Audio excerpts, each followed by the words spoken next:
Yeah, I've got YouTube open. So if you come on, if I see you, then I know we're good, right? All right, we're on right now, in fact.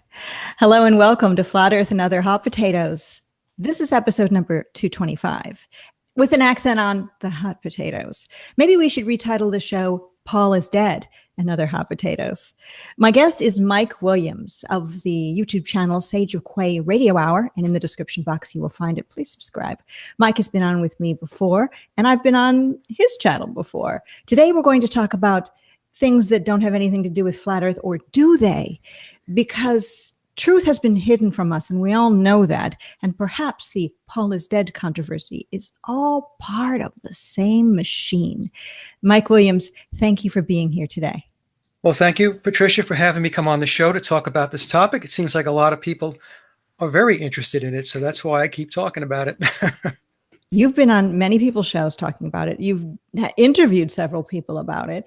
And it seems like you're becoming the resident expert on the P.I.D. conspiracy. Yeah, that's interesting because the way this all got started was I read this book, The Memoirs of Billy Shears by Thomas U. Harriot, back in the summer of 2016.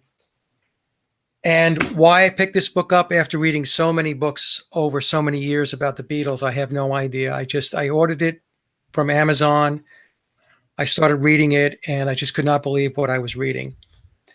And I was very well aware of the Paul is dead conspiracy for a very long time. In fact, when I was a kid back in 1976, I actually put together in my high school a Paul is dead clues little lecture.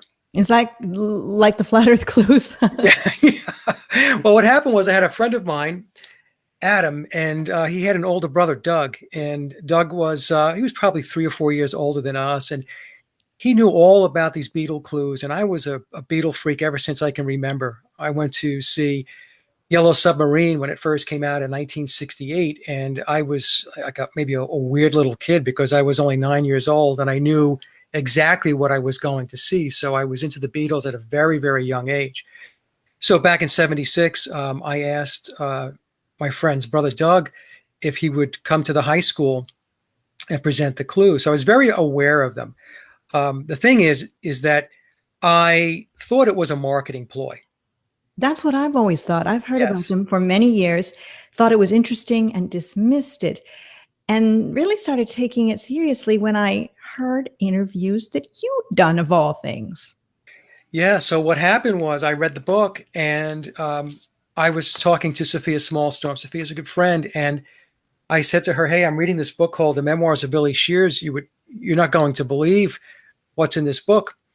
And so I told her a little bit about it. And she said to me, oh, you have to come on my show. Let's do a podcast on it.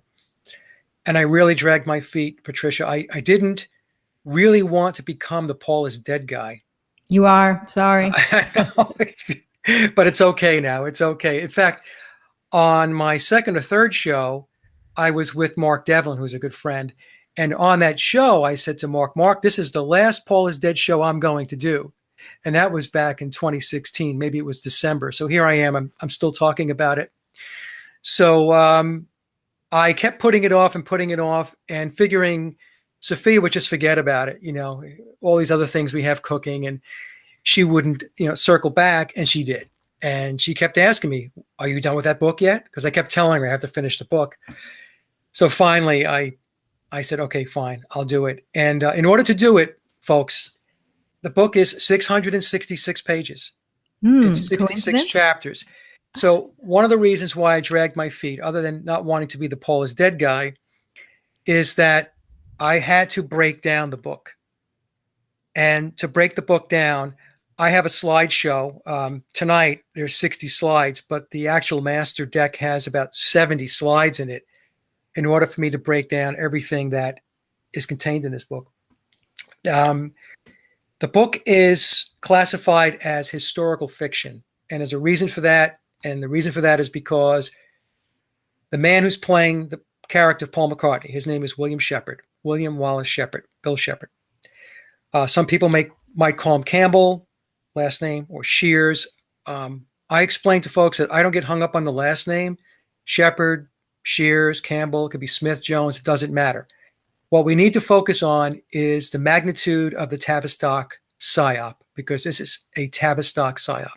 And that's where the connection, in my opinion, where flat Earth comes into all of this. You and I both are flat earthers, but it's all part of this deception. There's so many layers, and the time frame when this began is around the same time the time frame with all the NASA fakery was also going on. So it was very interesting how it came about. The book actually came out September 9th, 2009, so 999. So we're already into the occult numbers.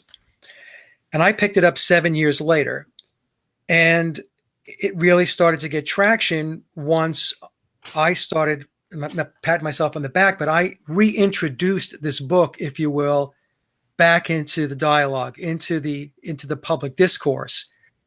And I don't know, why it happened that way. I tell folks that I have absolutely no connection into this book. There's no financial connection. There's none of that. I didn't even know Tom Harriet, the author. In fact, when I got done reading the book, Patricia, I had emailed Tom and asked him to come on my show to talk about the book. Initially, Tom had said he would. And then about a week later, he contacted me. And he says, Mike, I really apologize, but I can't come on the show.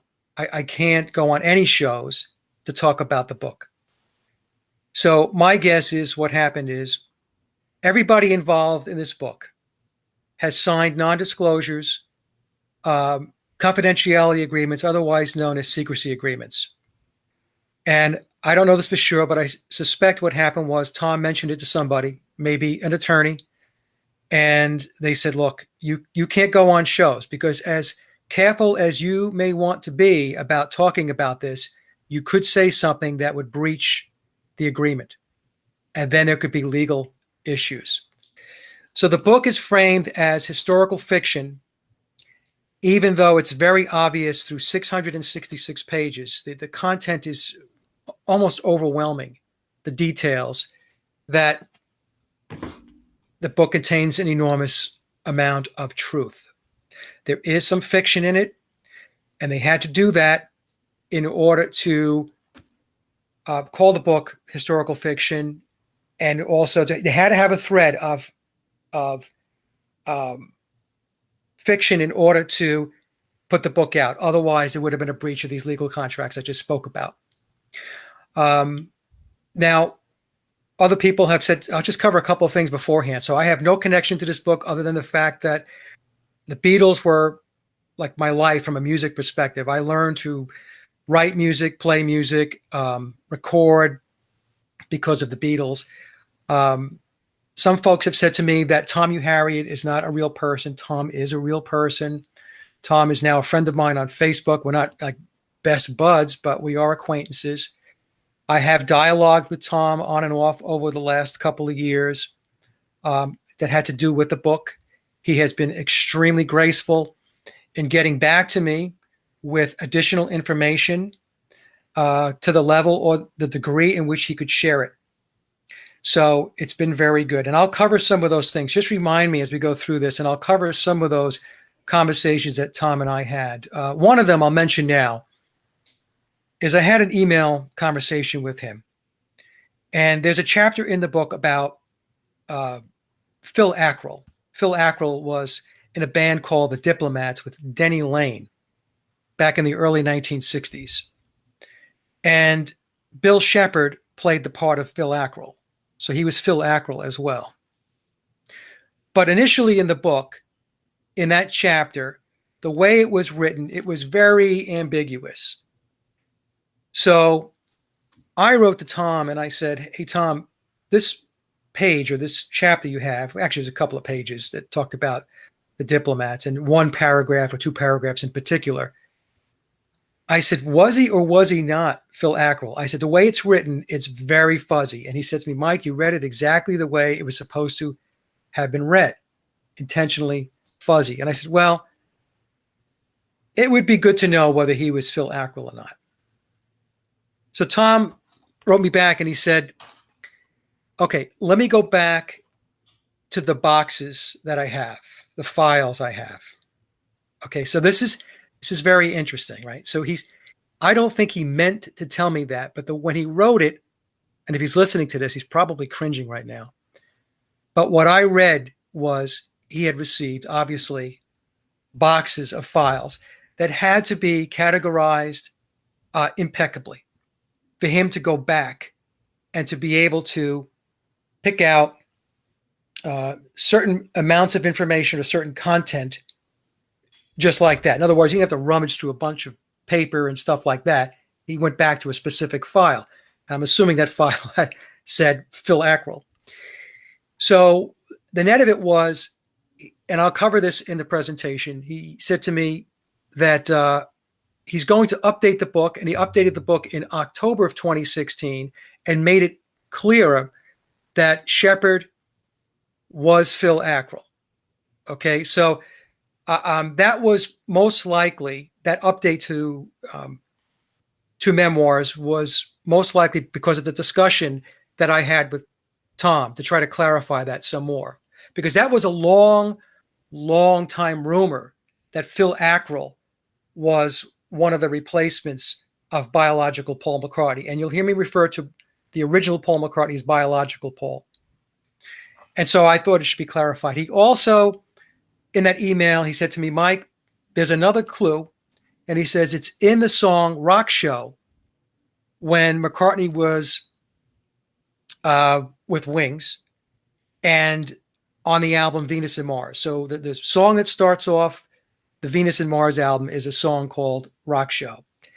And there is a lyric in there, and I'll go through it later on in the presentation, but just to cut to the chase here, he talks about Silly Willie, Billy of the Philly Phil Ackrill Band could be ooh-wee. So what we're going to go through here is that Bill has clues all over the place. All over the place. He's got clues in Band on the Run. And I'll take the audience through that too. And by Bill, you mean Bio Paul, Sir Paul McCartney, the one we know today. I'm talking about Bill Sheppard. Oh, Bill Sheppard. Bill Sheppard, who is the person that's playing the character of Paul McCartney. Of course. And he can call himself Paul McCartney. This is my own analysis based upon a lot of work I did with Strawman and corporate fictions. But Paul McCartney is a corporate fiction. It's not the biological Paul. It would be like if you had a business, Patricia, and somebody said, "Oh, are you the ABC company?" And you would say, "Well, yes, I run the ABC company, or I am the ABC company." And so that's how he plays it. So Paul McCartney is a corporate fiction. Think of it as it's a business. It's a corporation. The biological person is Bill Sheppard, William Sheppard. You see? I get it now. That's how it works. Again, this is my analysis of how it works and how he's able to do this, because he is a gigantic enterprise. That's the other thing everybody has to understand. He's worth enormous amounts of money. Enormous. So anyway, with that, do you have any other questions? Well, the Bio Paul supposedly died in a car accident in 1966. Right. That's right. And the first start of the space program was in February of 1967, when there was a Apollo 1 they did some testing, and it had an incident on the launch pad. And this time frame in the 60s is so important to all of the things that we deal with today, and the late 50s as well, but all of the brainwashing. What we're about to talk about are many proofs that the Paul McCartney we know today is not the original Paul, but there's a larger game afoot, yes, which is the Tavistock Institute and the control of our society, and the way our minds can be controlled, and how they are in some way enjoying the controlling of us and testing us to see how much we will buy. Right. So I just did a show with Crow 777, and the title of that show is Anything Worth Knowing is a Lie. And I stand by that. As you go more and more dig further and further into the research. It doesn't matter what area you're looking into. It could be the McCartney conspiracy. It could be geoengineering. It could be the Earth. It could be anything. Vaccines. The rabbit holes are so deep. And if you do the due diligence and you do your homework and you do your research, you will come to the conclusion that you are being lied to. And the reason why they lie is because that's how they maintain control, period. If people are unknowing, they refer to us as profane. If you're unknowing and profane, there's no way for you to take control of anything because you don't know what it is you don't know, but they do. And that's why they keep us in the dark. And they use music. Now, Mark Devlin and I have talked about this a lot. Music is a social engineering tool. That's what it is. And a lot of people get very upset when Mark and I talk about this and say things like that, because to many people, their bands are sacred to them. And it just brings, so much passion, and, people can relax to music, and it brings them back in time. They can hear a song and, I remember what I was doing back then when that song came out. And there's a lot of memories and stuff like that. And I get it because I have the same thing. I mean, this is a very hard pill for me to swallow about the Beatles. A very hard pill to swallow. But the truth of the matter is the music business, especially the pop music industry, is completely controlled, and it's used as a social engineering tool and mind control, period. And Bill Sheppard came on in 1967 to usher in the psychedelic era. Yes. That's what his role was back in 1967. And I'll get into that too. And people's eyes are going to pop out of their heads when they see what was really going on and what the connections are. On the surface, when you just first hear about this, it sounds crazy. But what you're about to see perhaps will change your mind. It certainly did mine. Anyway, Mike, let's go with the slides. Okay, let me make sure I get this right. While you're setting it up, I want to greet everybody in the live chat. Thank you for being here.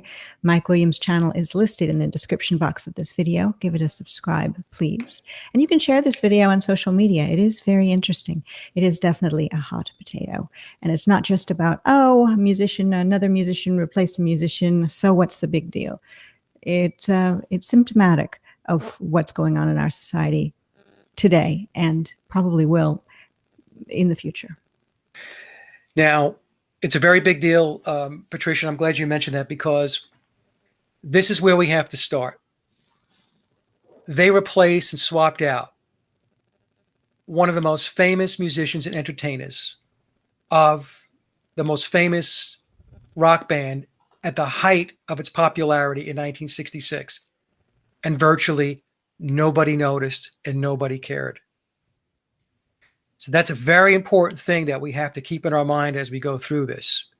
This swap wasn't made at a point when nobody cared.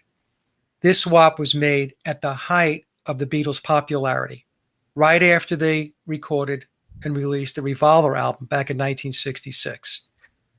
The other thing I also want to, the point I want to make is, I do not discount the fact that perhaps biological Paul didn't die, but was just replaced and swapped out. That's possible. Okay. So I don't want to get into that argument because there's no way of really knowing one way or another, but I will say this. I do lean toward the fact that he's not with us anymore. I do lean in that direction. And the reason is because it's just a lot easier to manage this when the person that you replace is not around anymore. But I don't discount the fact that he just stepped out for whatever reason and he took on another persona or whatever. Okay. So I just want to make sure I say that too. That's an interesting way to look at it. I was thinking how sad it would be for original Paul McCartney to die, and maybe other than a private funeral and his close friends and family grieving, he had been, as a human being, lost. And maybe he did walk into another role. How do we know? Maybe he did. We don't know. And that's the thing. And we may never know, although I did contact Tom. And I said, Tom, are you working on something for this September 9th? And I said, because this September 9th is 999 also. September 9th, 2018. So the 18 at the end of 2018, right? The sum of those numbers is 9. And it would be 9 years after the initial release of Memoirs. So then we have 999 again. And in the book, he says, McCartney, the biological Paul, is all about the number 9, the nines. And Billy says that he's all about the sixes. And Tom wrote me back and said, Mike, I like the way you think. And he says, I'm working on some stuff, and that's all he said. So he writes other stuff, so I don't know whether he's working on something that has nothing to do with Memoirs or it has something to do with Memoirs. But at some point, I do believe the truth will come out. And I think it will come out because Sheppard has reached a point now where he's old. He's 5 years old in the biological Paul. He's 81 years old today. And nobody knows who he is. And he wrote all of these songs for over 50 years. And everybody thinks it was written by a guy that hadn't been there since the fall of 1966. So I think that there's a big, big piece of him. In fact, I did have this conversation with Tom via comments in Facebook, and he agreed that a big reason why this is coming out now is because, hey, I'm Bill Sheppard. I wrote these songs. Okay, so we're seeing that start to play out. And like I said, he's 81 years old today. So the runway that he has left is shortening by the day. Can you see my charts, Patricia? Yes, I can. It's the Memoirs of Billy Shears is what we see on the screen, and the live chat assures me that the screen is clear and showing. Okay. So, Patricia, if you have any questions, just stop me. Don't let me babble on. If something catches your interest, or anybody in the chat room, just stop me, and I will address the questions best I can. Also, if the comments I make are my own insights, I will do the best I can to say they are mine and not contained within the book. These charts here are about the book.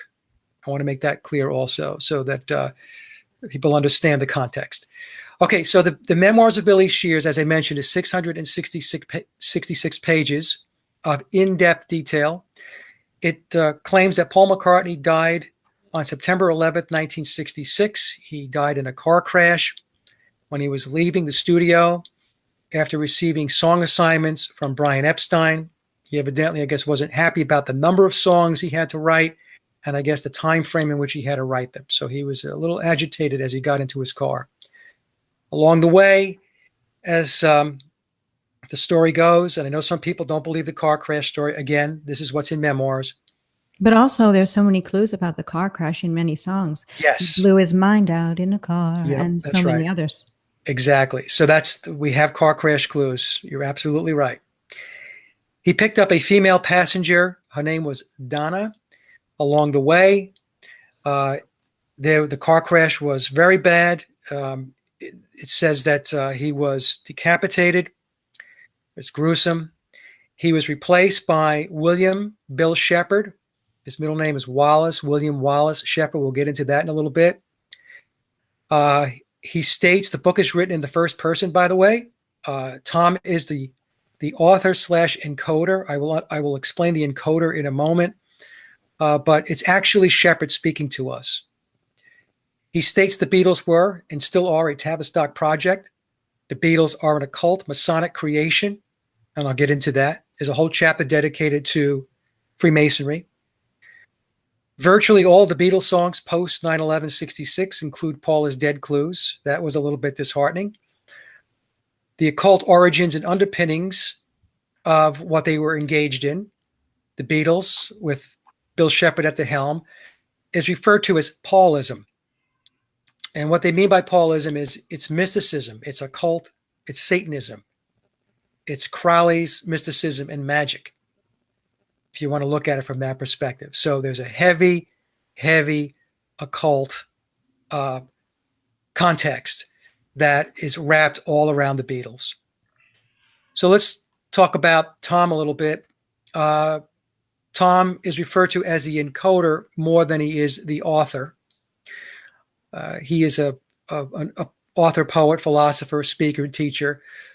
He attended Brigham Young University. and he has a degree in what's his degree in? I think it's in writing. So he went to Brigham Young.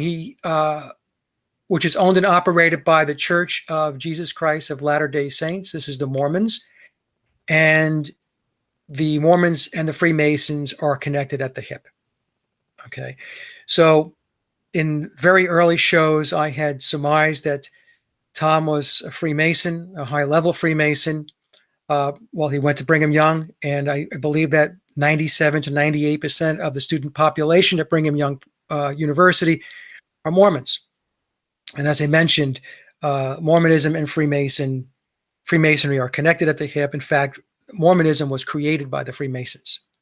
And you can go do the research on that.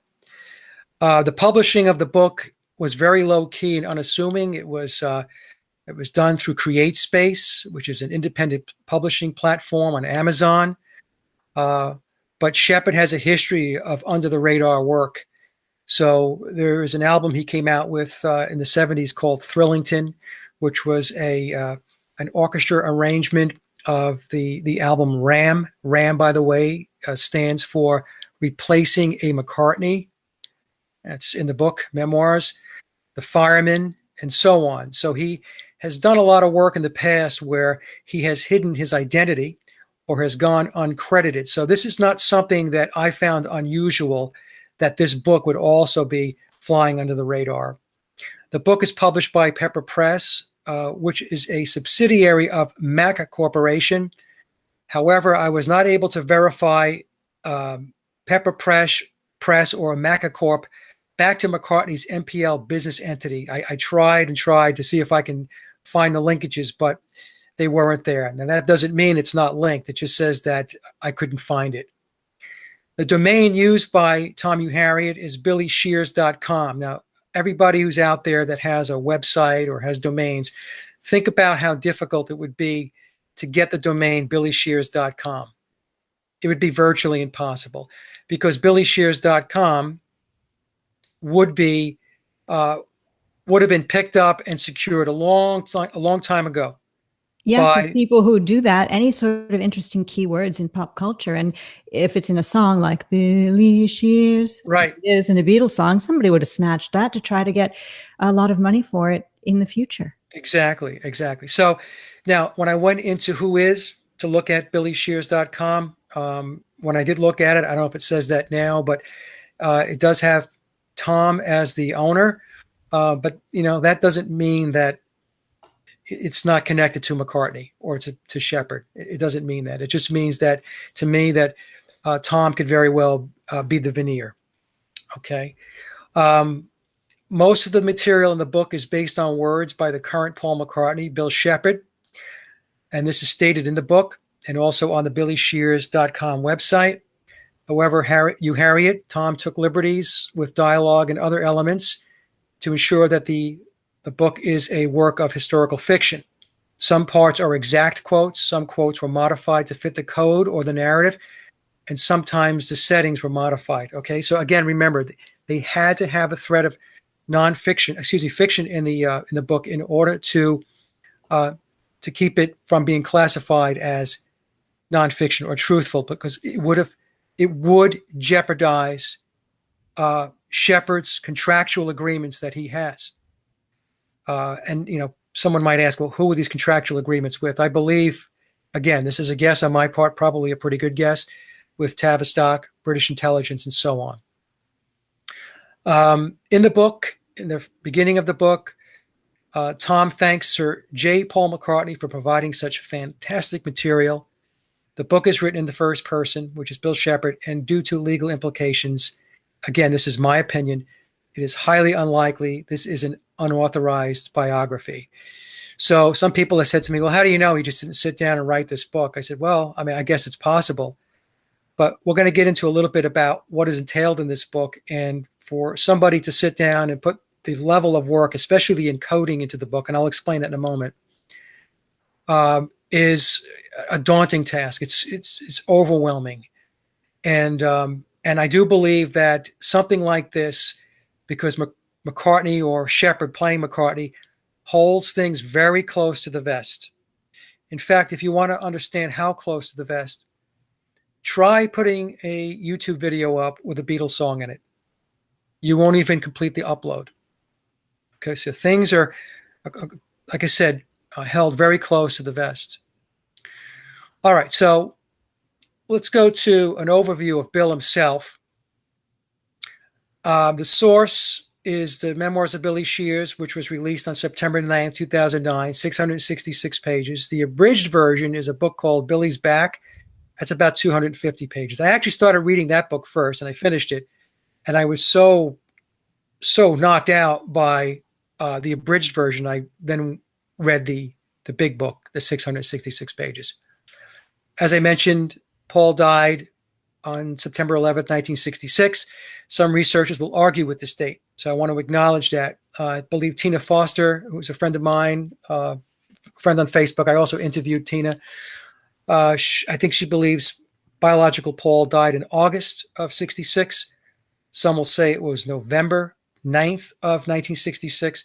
And again, my response back to anybody who argues the dates is that I'm not really that interested in the dates, because again, we want to bring our focus back to the Tavistock psyop.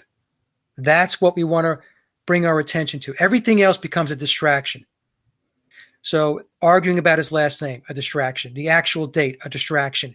We want to focus on what they pulled off here because it's still going on. So biological Paul was replaced by, at the time, an unknown session musician. His name is Bill Sheppard, or William Wallace Sheppard.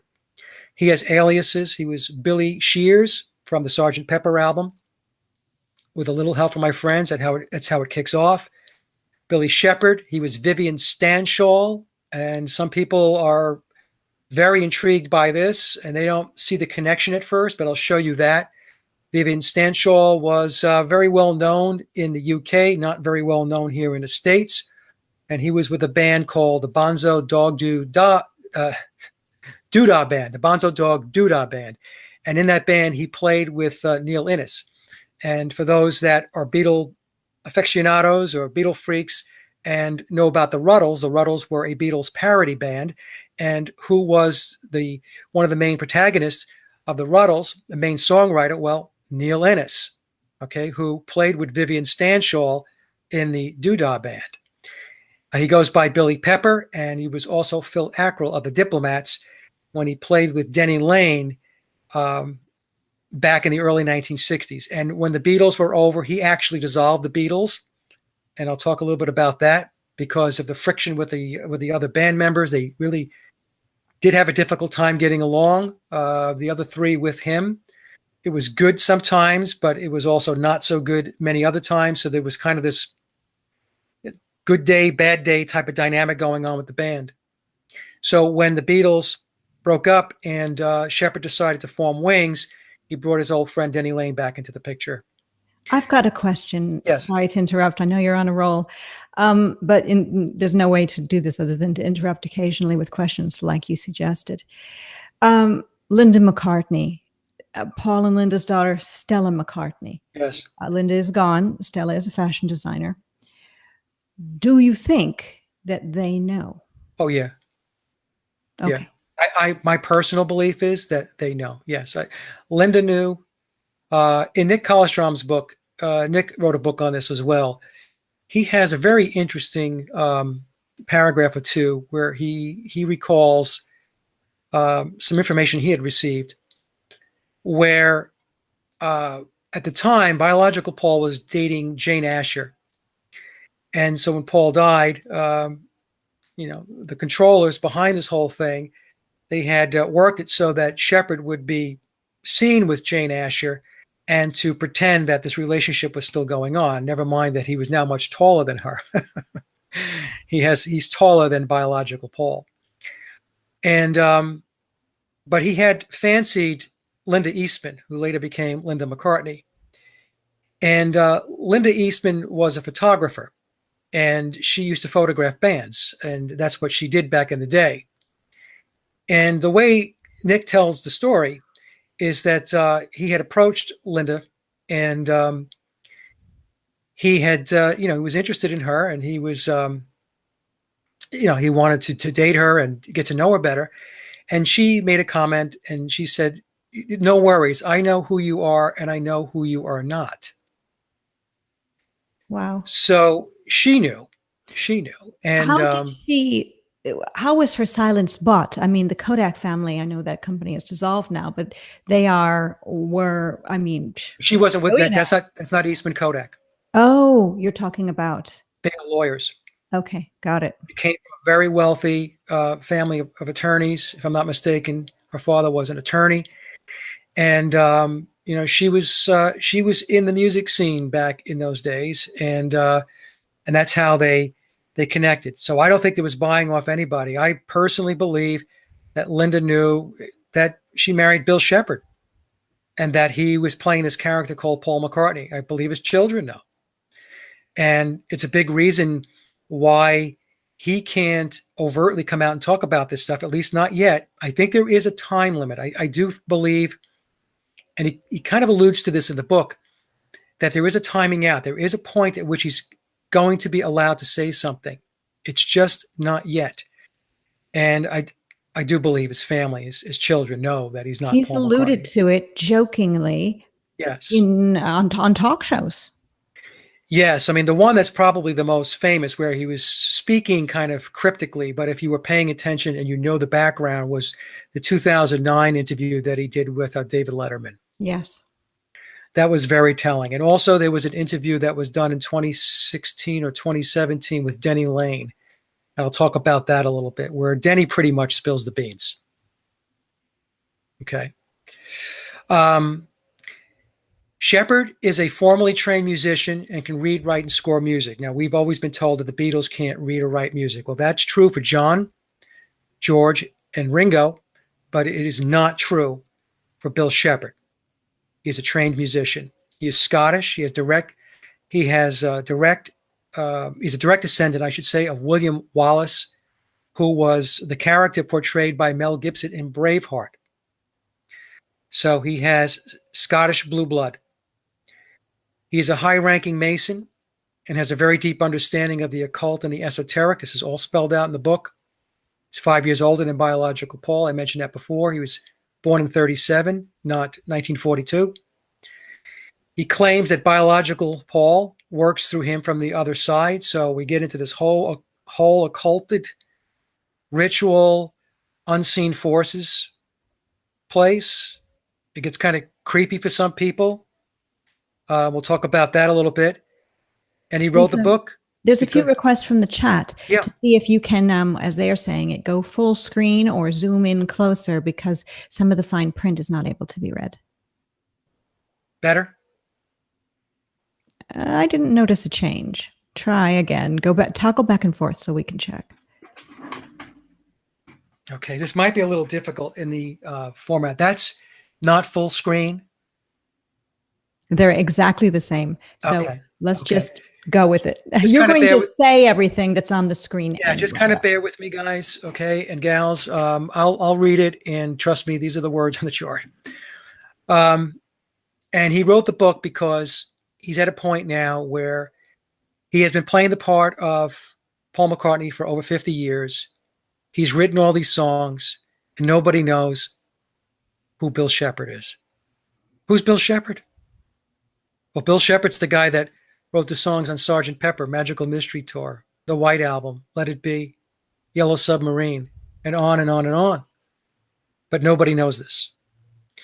I talked about the fact that the book is referred to as historical fiction because of non-disclosures and confidentiality agreements, which prohibit a non-fiction classification. And I talked about Tom being the encoder. The level of work in the book, the content and the way it's arranged, and the encoding, and I will explain the encoding, so just hang tight for a second. It's extremely impressive.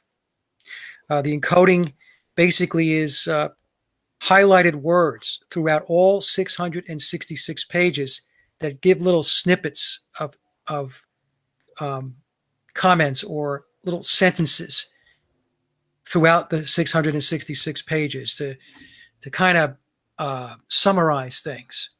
And I'll show you an example of that if that doesn't make any sense. And I mentioned the fact that Paul McCartney, in my view, well, Bill Sheppard's use of the Paul McCartney name is a corporate fiction or a straw man.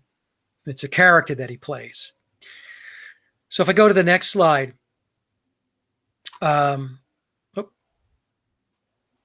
this is from Memoirs, page 107. He says, as myself, I am still William, Will, Billy, or Bill, but my stage name, Sir Paul McCartney, takes the bill and pays the bills well too. But whether Bill, Phil, or Paul, it is the same. So what he's telling us is these are characters that he plays. So Maybe very think interesting. about that song, Little Willie Won't Go. Yeah, I'm going to have to look up who sang that one. Something like Little Willie, Willie won't go home. But oh no, Willie won't go. And it's not a Beatles song, but it's another song. And I think that a lot of people have sung songs about back then about this whole Paul was replaced controversy. Well, other bands knew, and Yes. we'll get into that because people will say to me, Mike, how could it possibly be that nobody said anything? Well, that's because the people that were in the know were people that are in the club. That's what it comes down to, Patricia. They're in the club. And what's the club? The club is the secret societies. It's the Freemasons. And so when you're talking about like the Who knew, the Rolling Stones knew, Donovan knew, Elton John knew because John Lennon told him. The band was The Sweet, and it was called Little Willie, and it came out in 1972. They are a UK band. Now, I'm not saying that has anything to do with us, but in some way, it sort of seems as if it's saying that Little Willie is obviously the replacement and he won't go. He's here to stay. Possibly, maybe. It could be. And I will also take the audience through other clues. There are lots of clues. There are lots of clues. And as we get through the presentation some more, I will take you through some of those. And you can go to I created a brand new YouTube channel called Mike Williams's Paul is Dead channel. And the reason why I did that was because I was getting so many requests on Paul is Dead information.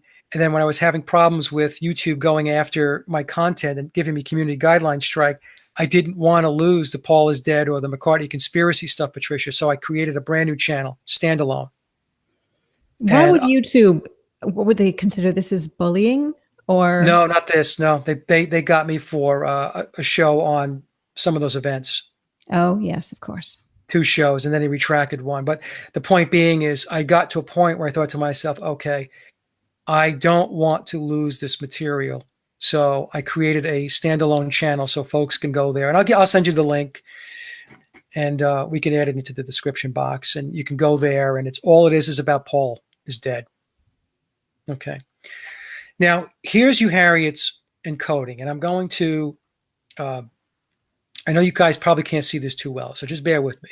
So this is a typical page in the book.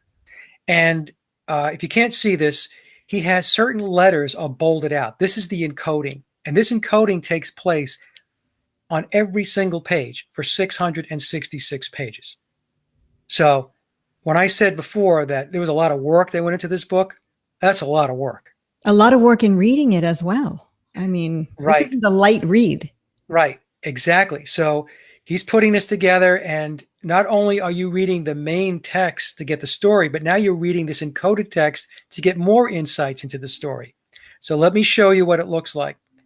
Next slide is the highlights of that page tell a little story. It's a little summary. So I'll read the highlights to you.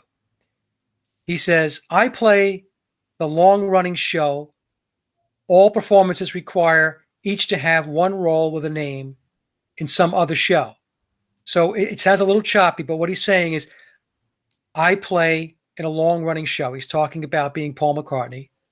And all the performances require to have one role with a name. So he plays various roles, and in the role as Paul McCartney, he's Paul McCartney. Every role has its own name, and the part of Paul is the same. I go by several names. So he plays other characters. I mentioned before, Vivian Stanshall, Phil Ackrill, and so on. Now, in the book, he clearly states, look, don't get upset by all of this, because this is just show business. This is how show business works.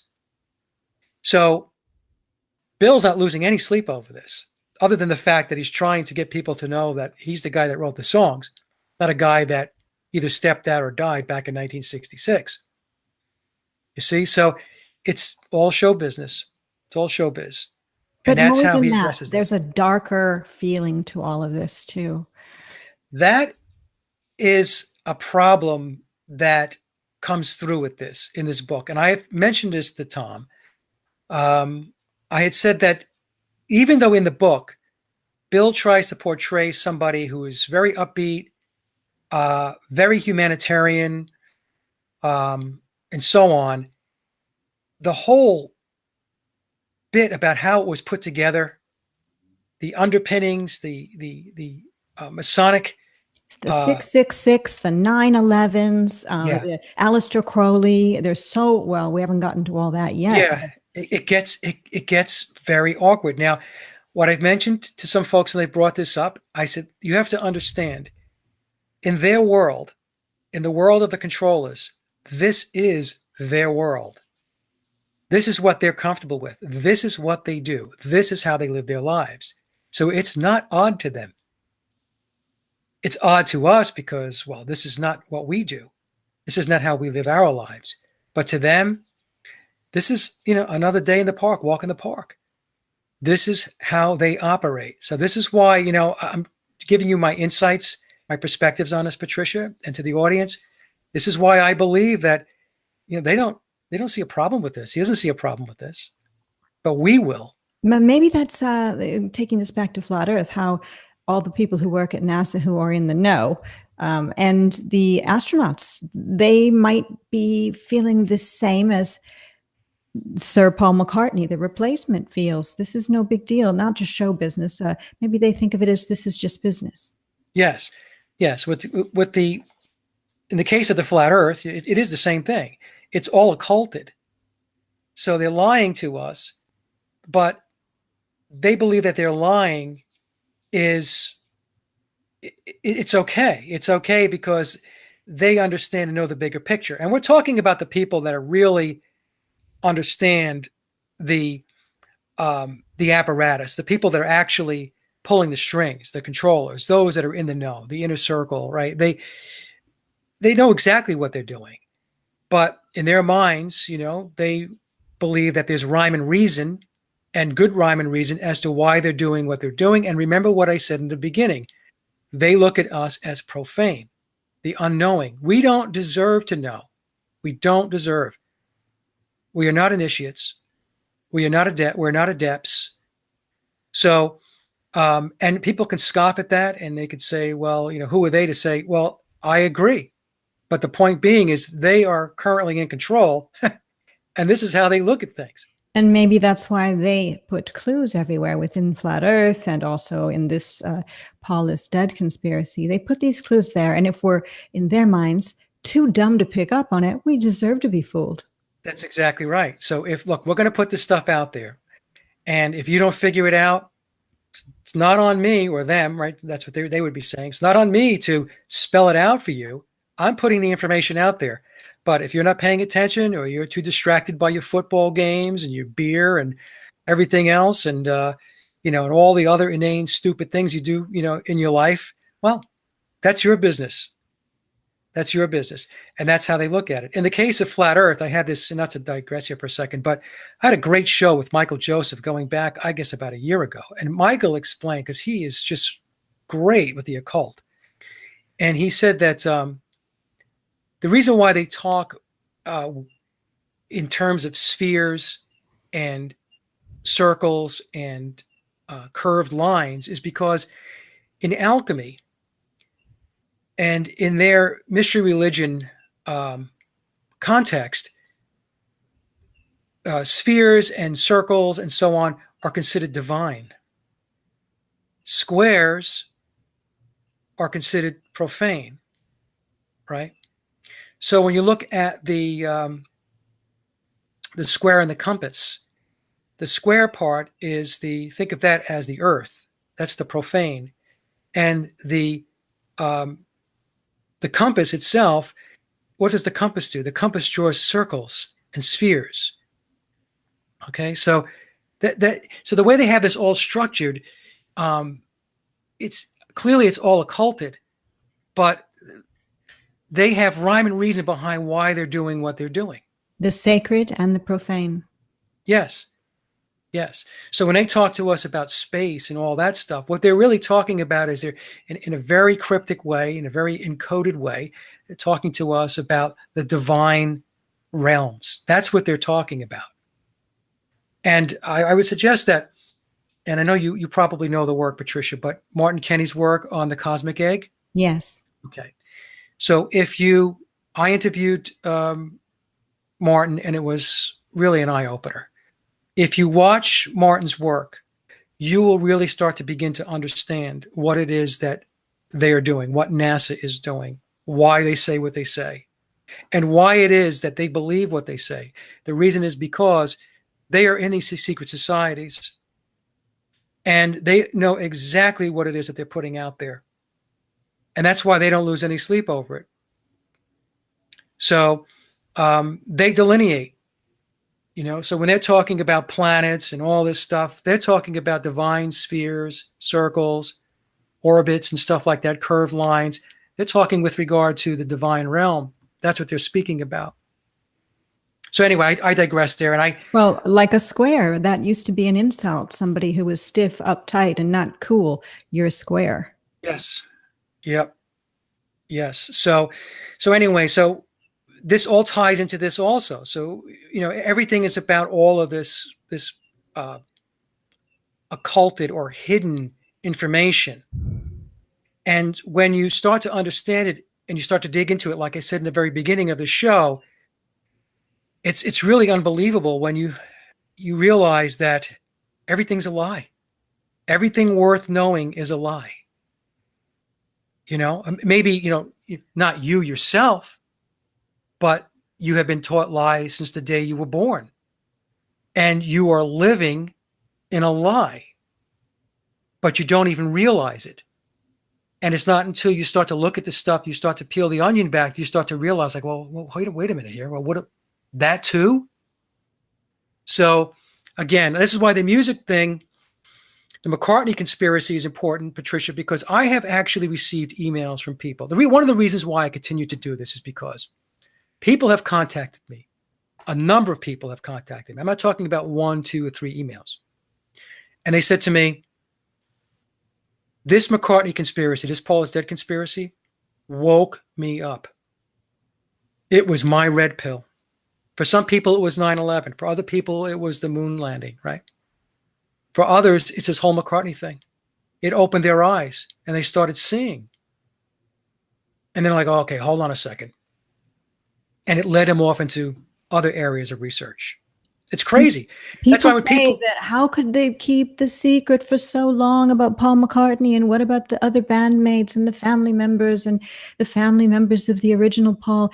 And that's the same thing they say about the whole flat earth thing and how NASA could be keeping it a secret and all the people involved with building rockets and the astronauts. The same thing. How could they? Compartmentalization and dealings with the dark side. Yes. And, you cannot downplay compartmentalization. So let me just use this example because I get that question a lot too. And I'll talk about this. I mentioned that the reason why it hasn't been out there is because the people that are in the know, they're in the club. The secret societies take oaths. Those oaths are far more important than any other thing they're going to do in their life. It's far more important than the Pledge of Allegiance.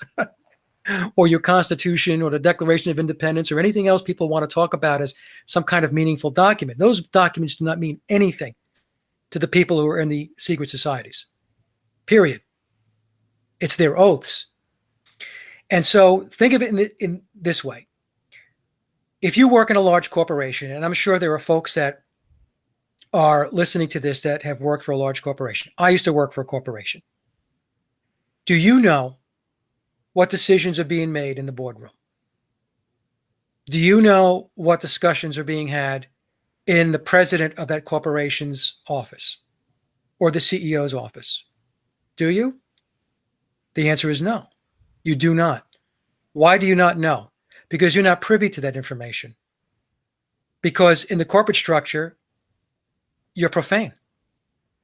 You'd have to make your way up the hierarchy, up the ladder, to get more and more information.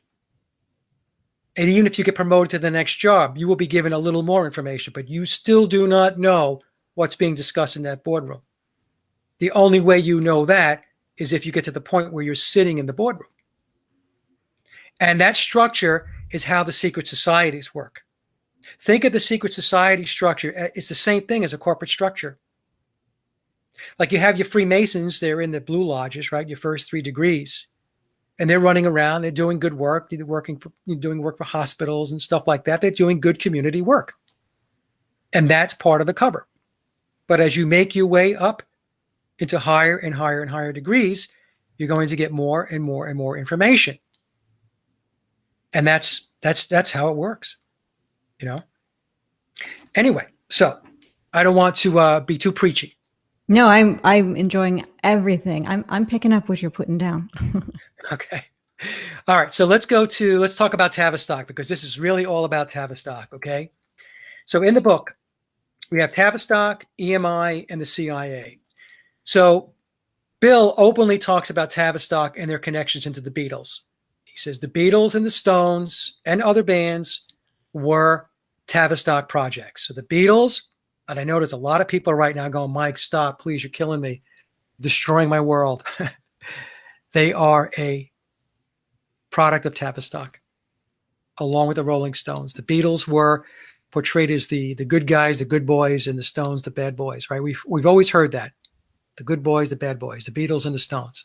Well, they're both Tavistock projects. He discusses EMI's connections into British intelligence. EMI stands for Electric and Musical Industries. I believe they are owned by Sony today, or they are Sony today. EMI was a British multinational music recording, publishing, electronics device, and systems manufacturing company headquartered in London, England from 1931 until 2011. They had a lot of play into World War II. They own Parlophone Records, which is the label that the Beatles first came out on in the UK. Their first record was Please Please Me on March 22nd, 1963. And it was the dates that they are released are occulted, 322. 322 people will be, that's the number of skull and bones, 322. Also, when you take 3 times 22, you've got 66. Okay. And Sgt. Pepper was released on June 1st, 1967. June 1st, 6 times 1 is 6. So when you put Please Please Me, which was the first album that Biological Paul played on, and then Sgt. Pepper, which was the first album that Bill Sheppard played on, when you take the 66 from Please Please Me, and then you tack on the 6 from Sgt. Pepper, you have 666. Okay, so just a little tidbit of information there. Sheppard worked with the CIA and British intelligence. I know this is going to be a hard pill to swallow, via the MK Ultra program in the 1960s to promote LSD. And he was a main cog behind the organization or I should say the organizing of the Monterey International Pop Festival, which kicked off the Summer of Love in 1967. And this is not even a conspiracy. Mainstream articles will openly discuss Paul McCartney's involvement in organizing the Monterey International Pop Festival to kick off the Summer of Love.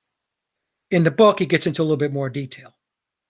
Okay, so I'll read that again. Sheppard worked with the CIA and British intelligence via the MK Ultra program. Yes, MK Ultra program, it is real, in the 1960s to promote LSD. All right, and that's why when Bill came on board with the Beatles, he was tasked with kicking off the psychedelic era. So let's a little bit about Tavistock. I won't read all of this, but I'll just read some of the highlights. It was actually started in 1921. Sigmund Freud was considered their prophet. And then in 47, it became, I should back up, in 1921, it was called the Tavistock Institute of Human Relations. In 47, it just became the Tavistock Institute. And it's an independent, not-for-profit organization which seeks to combine research in the social sciences with professional practice. Basically, Tavistock is in the business of mind control and brainwashing. It has ties to British Freemasonry. It's headquartered in London. It has developed or did develop mass brainwashing. Experiments in crowd control methods have been widely used, especially on the American public. All Tavistock and American Foundation techniques have a single goal: to break down the psychological strength of the individual and render him helpless, to oppose the I guess the new world, the world order, the current world order, I guess is the word I should say. The techniques help to break down the family unit, also the principles of religion, honor, patriotism, sexual behavior, basically sexual deviance. Introducing that into the mix, we see that today, and this is all used as weapons of mind and crowd control. All right, so it's not a good place. If you go on Wikipedia and you read about Tavistock, it's going to say all like wonderful things. But a good book to read if you want to know about Tavistock is to read the book by Daniel Esterlin. And it's called the Tavistock Institute, Social Engineering the Masses. And you will get a very good understanding of what it's all about. So the Beatles are a product of the Tavistock Institute. They are also connected into Stanford Research Institute. Esalen Institute is basically the New Age movement. MIT, Hudson Institute, Heritage Foundation. Center of Strategic and International Studies at Georgetown, where State Department personnel, U.S. Air Force intelligence, and the RAND corporations are trained. Okay, so very, very powerful stuff, folks. There's another good book. It's called Laurel Canyon, The Inside Story of Rock and Roll's Legendary Neighborhoods, and it's by the author Michael Walker, and it explores some of what you're talking about, how all of the music at the time was social engineering. Yes. Yeah, going back to Laurel Canyon, we'll talk about that maybe a little bit too, because the bands that came out of Laurel Canyon, I mean, these are bands that, Patricia, I know you and I are around the same age. I mean, these are bands we grew up with, and many of them were products of Laurel Canyon, which was all CIA and intelligence controlled. Zappa, Jim Morrison, the Eagles, and so on. Okay, so let's talk a little bit more about who was Bill Sheppard. So before we get there, now in the book, he talks about biological Paul and his dreams. Now, some people do not buy this. They believe this may be a thread of fiction that's in the book. I don't know, okay, because I wasn't there. I wasn't when biological Paul was allegedly talking about his dreams to the band members. I was not privy. So I'll just tell you what the book says. McCartney was having, I'm talking about biological Paul, the real Paul, was having recurring dreams, nightmares in which he died. He was basically predicting his death. He had become obsessed with the dreams, and it was preoccupying him. He was talking to the other band members about it. He would talk to John and George and Ringo about it, but they didn't take it seriously. And according to Memoirs, biological McCartney was planning his departure and his replacement. And this is discussed in chapter 14 of the book. So this is kind of interesting because if this is true, it's very weird, right? So you have to start. Maybe he was lying, bio Paul, and saying that he was having dreams that he would die so that the press or something would pick up on it. And then later, I don't know. There's so many ways to look at it. Or he could have been given the dreams if there is some way these controllers can control what goes on in our mind. Yeah, it's very weird. And like I said, it could be complete fiction and it could be true. I'm just putting it out there that this is what the book says. This is one of the premises of the books, that he was having these dreams, that, his demise was very near. Okay. All right. So we'll get back to biological Paul, but let's just talk about Bill Sheppard and who he is. All right. So he was, as I mentioned before, an unknown session musician, William Wallace Sheppard, or Bill Sheppard. He has aliases: Billy Shears, Billy Sheppard, Vivian Stanshall, right? Billy Pepper. Now, let's talk about Stanshall a little bit.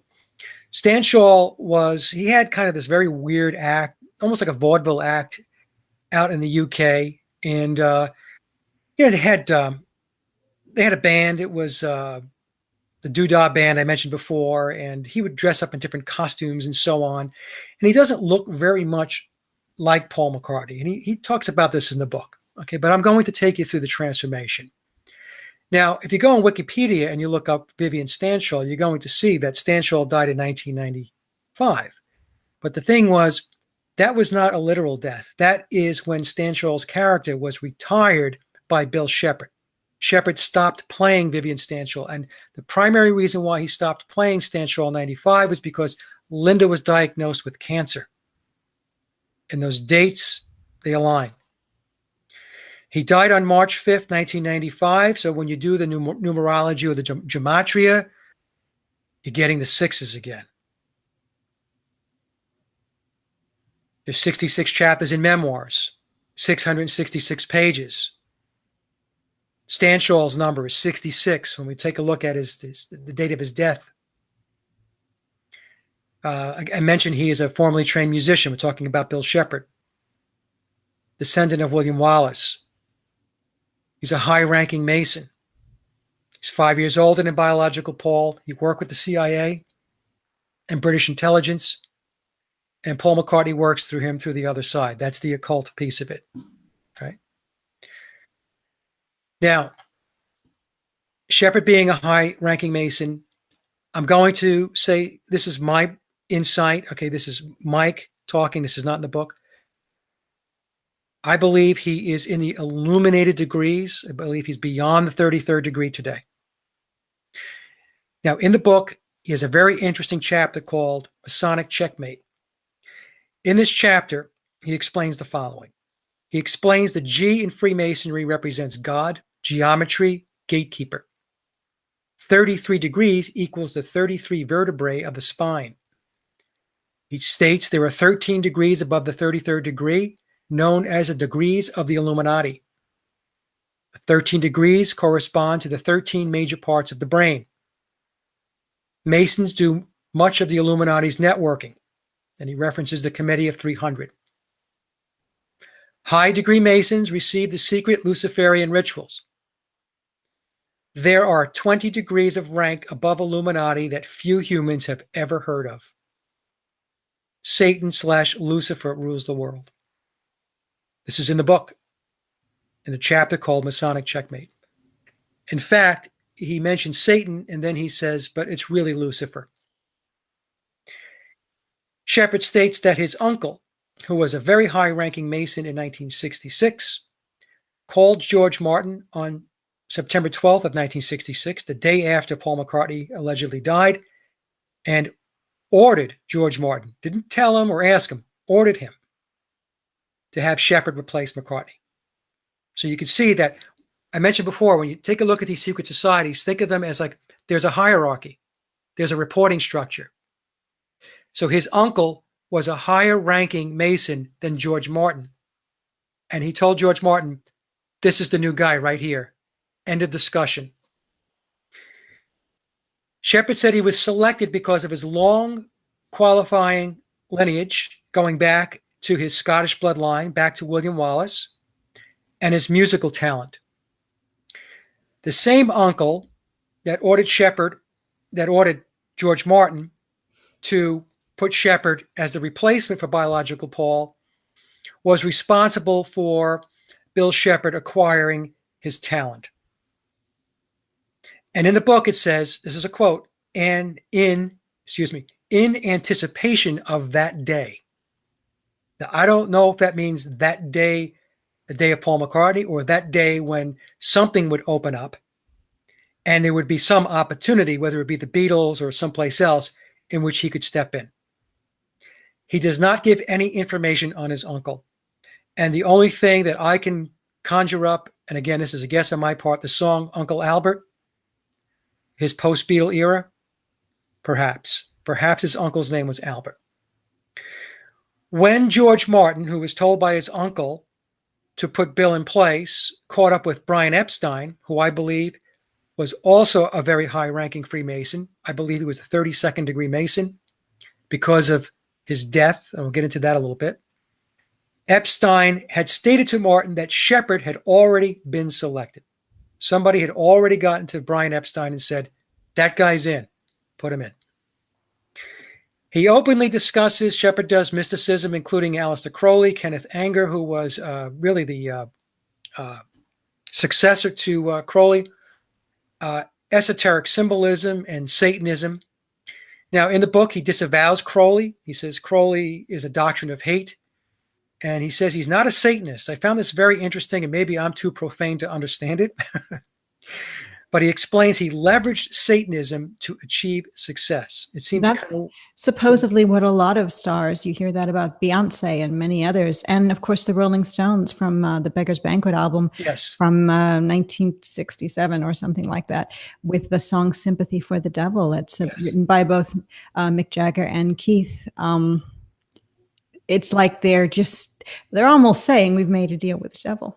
Yeah. Yep. And so to say that you're not a Satanist or a Luciferian, but you leverage it in order to achieve success, it doesn't work like that. That's a slippery slope, right? Yeah, that's wanting to eat your, have your cake and eat it too. And I don't know. I have a difficult time with that one. I really can't connect the dots on that one. He's very much into numbers and gematria, even though in the book he states he's really not. But he has a whole chapter dedicated to numbers. He loves anagrams. And he was responsible for the Sgt. Pepper album. He was responsible for everything about the Sgt. Pepper album, including all of the esoteric symbolism. He has a chapter in the book dedicated to the Sgt. Pepper cover and the angles and the geometry used on the cover and who's looking in what direction and so on. It is absolutely mind-boggling. I actually took my Pepper album out. I have a huge collection of Beatle albums. I've collected albums from all over the world for many years. I haven't purchased one in a long time, but there was a time in my life when I was on a quest to collect albums from all over the world. And so I took out one of my Sgt. Pepper albums and tried to follow along. And I did a pretty good job, but it was overwhelming. And just to kind of to think about what the science and the thought that went into the cover is just absolutely, again, it's mind-numbing. He was responsible for the cover.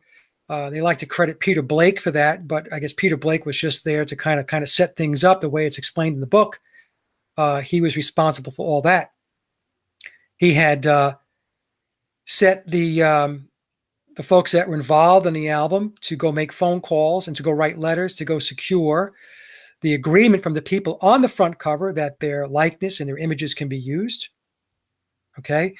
And he was the one that came up with the entire concept of Sgt. Pepper.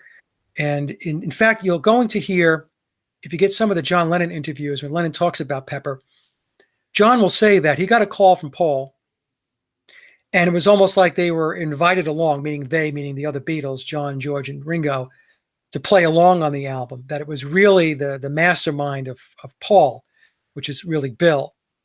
And we'll get into that a little bit too, because Bill sometimes doesn't have nice things to say about his fellow Beatles, especially with regard to work ethic. He clearly comes across in the book as the one that was the driving force behind the Beatles from Pepper on. But it seems like he was also a put in place / hired gun. So his driving force was the fact that his entire life was essentially a sham. He was brought on board. Although very talented, of course. He's very talented. And I'll talk about that, Patricia. It's it a very good point. It must be so hard for him to deal with this. Well, or is it easy? Because of all the money.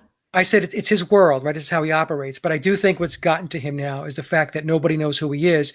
And he's the guy that wrote all these songs for 50 years, whether a Beatle or as part of Wings or other parts of his solo career. Great songs. I have people sometimes argue with me like, oh, he didn't write good Wings songs, blah, blah, blah. I'm like, well, I mean, maybe he wasn't as prolific and maybe they weren't as quote unquote good as the Beatles stuff, but are you going to tell me that Band on the Run isn't a great song? That Live and Let Die is not a great song? You're going to tell me Maybe I'm Amazed is not a great song? I mean, come on, cut the guy some slack. So the thing is, he's very complex. He's highly intelligent. and he is part of the elite apparatus. Make no mistake about it. And you see this. He's always shaking hands with the Queen. He was knighted twice. You know, so that's who he hangs with. Those are his peeps, the elites. Now I'm going to show you something. This is a chart I put together. I had pieced this together, and I want you to take a very close look at this. In Freemasonry, there is the Red Lodge and the Blue Lodge. And you have the Beatles' greatest hits album, 62 to 66 and 67 to 70. You have the Red Lodge. You see the red apron below, the Beatles' 62 to 66 greatest hits album. And then to the right, you have the Blue album, and you have the Blue apron from the Blue Lodge. And take a look at the dates. 62 to 66, Goodbye, Paul, 1966 is when Paul left. 67 to 1970, well, Billy's debut with the Beatles was Sgt. Pepper, June 1st, 1967. And the lyric in the song is, I don't know why you say goodbye, I say hello. Right, so Hello Goodbye is a Paul is Dead song. Now, Paul and Billy, in that, the picture has been changed. They're two different people. So yes, of course. But I mean, that's some would say, Mandela effect. But I mean, literally somebody photoshopped or... What they did was they went back. I think that was EMI. That's the EMI building, if I'm not mistaken. And so what they did was, Patricia, they had them reenact that pose for the Blue album. Okay, so it's reenacted. Thank you. It's reenacted, yep. But you can clearly see that. I mean, if you take a close look, those two Pauls, they do not look alike. Because it's so small, I didn't see the rest of the Beatles and how they, facial hair, and they've completely changed. Yeah. So, yeah, sorry. No problem. But you could see here now, we have the whole Masonic thing, right? Another Masonic piece of symbolism where we have the Red album representing the Red Lodge and the Blue album representing the Blue Lodge. This is why even today, red and blue is favorite colors of the Freemasons. You go watch your cable news network, all you're going to see is red and blue. Right? People dress in blue ties, women in red dresses, blue dresses, red ties, and so on. So that's what this is representing, along with other things. There are also psychological effects of the color red and blue on the human mind, but we won't get into that here. But you can see here, and I ran this by Tom. I said, Tom, do I have this right? And he wrote me back. He says, Mike, I like the way you think. Okay. So this is not coincidence, folks. And like I said, once you start reading the book and you start piecing all this other stuff together, you're going to see that there's no question that the guy today is not biological Paul McCartney. So when Billy arrives, he's a session musician. He's very good. He plays guitar. He plays tuba, piano, clarinet, trumpet, I believe flute. I don't have that on the chart here. And in the book, he talks about voice matching, which means that he can imitate voices. And he had mentioned that as a session musician, he would be asked to come in and do session work and to sing and sound like another singer, like a more famous singer. And he would be able to do that.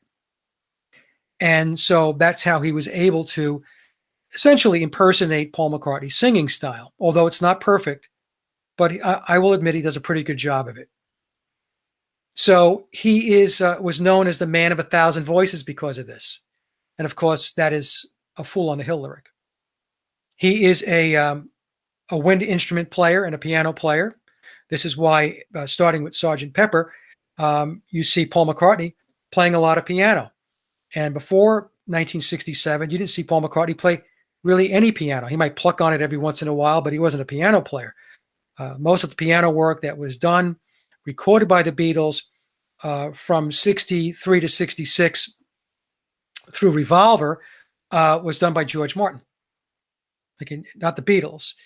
But then from 67 on, well, we have this guy playing Lady Madonna. We have this guy playing Let It Be. We have this guy playing Martha, My Dear.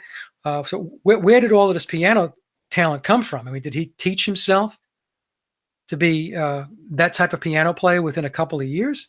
And had his earlobes changed and had braces and, changed his height. Yeah. So if you look on the Sgt. Pepper album, if you have one, folks, take it out. Okay, you don't have to do it now. If you have one now, it's great. Take a look at the front cover and take a look at the instruments that each of the Beatles is holding. So you've got John holding a tuba, you got Ringo holding a trumpet, you got Billy holding a clarinet, and you got George holding a flute. Those are Bill's wind instruments. And if you watch him perform as Vivian Stanshall, those are the instruments he's playing. In fact, I have a video on my Paul is Dead channel where a few years back, he was on a street corner in New Orleans, and he bummed the trumpet off one of the corner bands, and he started playing the trumpet. And he was playing When the Saints Come Marching Home. I believe that's what he was playing on the trumpet. This is going back just a few years ago. So when did Paul McCartney learn to play the trumpet? Right. So all these things are starting to come together. He was selected the day after McCartney's accident. So he was Johnny on the spot on September 12th. He claims he met the McCartney family. Now, this is kind of weird, interesting and weird at the same time. He met the McCartney family along with the Ashers. That was Jane Asher. That was McCartney's girlfriend at the time. And he was accepted into the fold because he was going to continue their sons, or the McCartneys, their son's legacy. Now, I don't know, if something like that happened to me and I was the dad, I would be going along with this. But just, again, this is what's in the book. But sometimes I think, just theoretically, if you were presented with something as huge as this, you might understand that you can't refuse, even if it's not said outright. Because once you're told about an operation such as this, they're not going to let you say no and then walk away, because you'll tell other people. And I think about Jane Asher and how she would have to suddenly start having sex with a man that she didn't know. Yeah, well, if she did, they from the book, it didn't sound like they really hit it off. He in the book says that he fancied her. He thought she was attractive, and she was a very attractive lady, and but she wasn't smitten with him. And so how long was that charade going to last, right? So I think that was part of the problem there was, she wasn't taking to him. Now, Jane Asher was an English actress, later on an author and an entrepreneur. She achieved early fame as a child actress and worked extensively in film and TV throughout her career. So now we're seeing somebody who's in the entertainment business. So keep that in mind, right? So we have somebody in the entertainment business.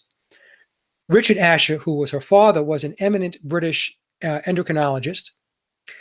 And he was also the senior physician responsible for the mental observation ward at Central Middlesex Hospital.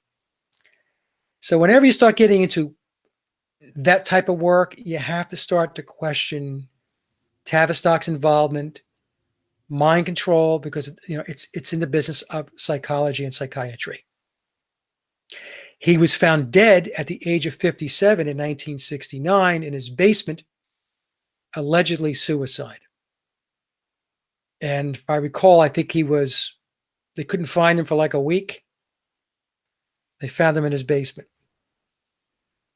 Now, we can read into that. I don't know what to say. I mean, perhaps what was going on had gotten to the point where he was either going to say something and he wasn't going to do it anymore. Who knows? Sheppard produced Mike McCartney's McGear album in '74. Okay, he claims that that's his brother, and people say that's kind of an interesting duo there because they look nothing alike. He also produced I'm the Urban Spaceman for the Bonzo Dog Doodah Band with Neil Innes of Ruddles fame. And the Ruddles, again, were a Beatles parody band, which included Eric Idle from Monty Python. So, all these people are just kind of hanging together, right? We have Monty Python, we have Neil Innes, Bill Sheppard, who did his Vivian Stanshall bit, who Neil Innes was in that band. So, again, we've got this they're all connected. And also more mentions of space. You were talking about how the person currently portraying Paul McCartney had a song involving Mars and Venus, I think it was. Venus and Mars. Venus and Mars. That's the Venus and Mars album, yeah. Well, of course, it's that time frame where that's all being talked about as well, but really seems as if they were tasked with also promoting the lie of space and space travel at the same time. Yeah, I mean, it could very well be. And again, from their perspective, when they talk about space, it's from an esoteric occulted perspective, and those of us, that were not in know, like I said, they call us the profane, we interpret things differently. But that's not how they see it and perceive it. So anyway, he refers to the McCartneys as his adopted family, Patricia. Now, I have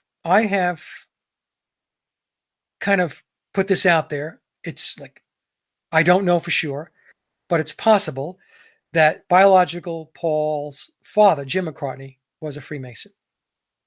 That's, from my perspective, looking at this is the only way I can see this working.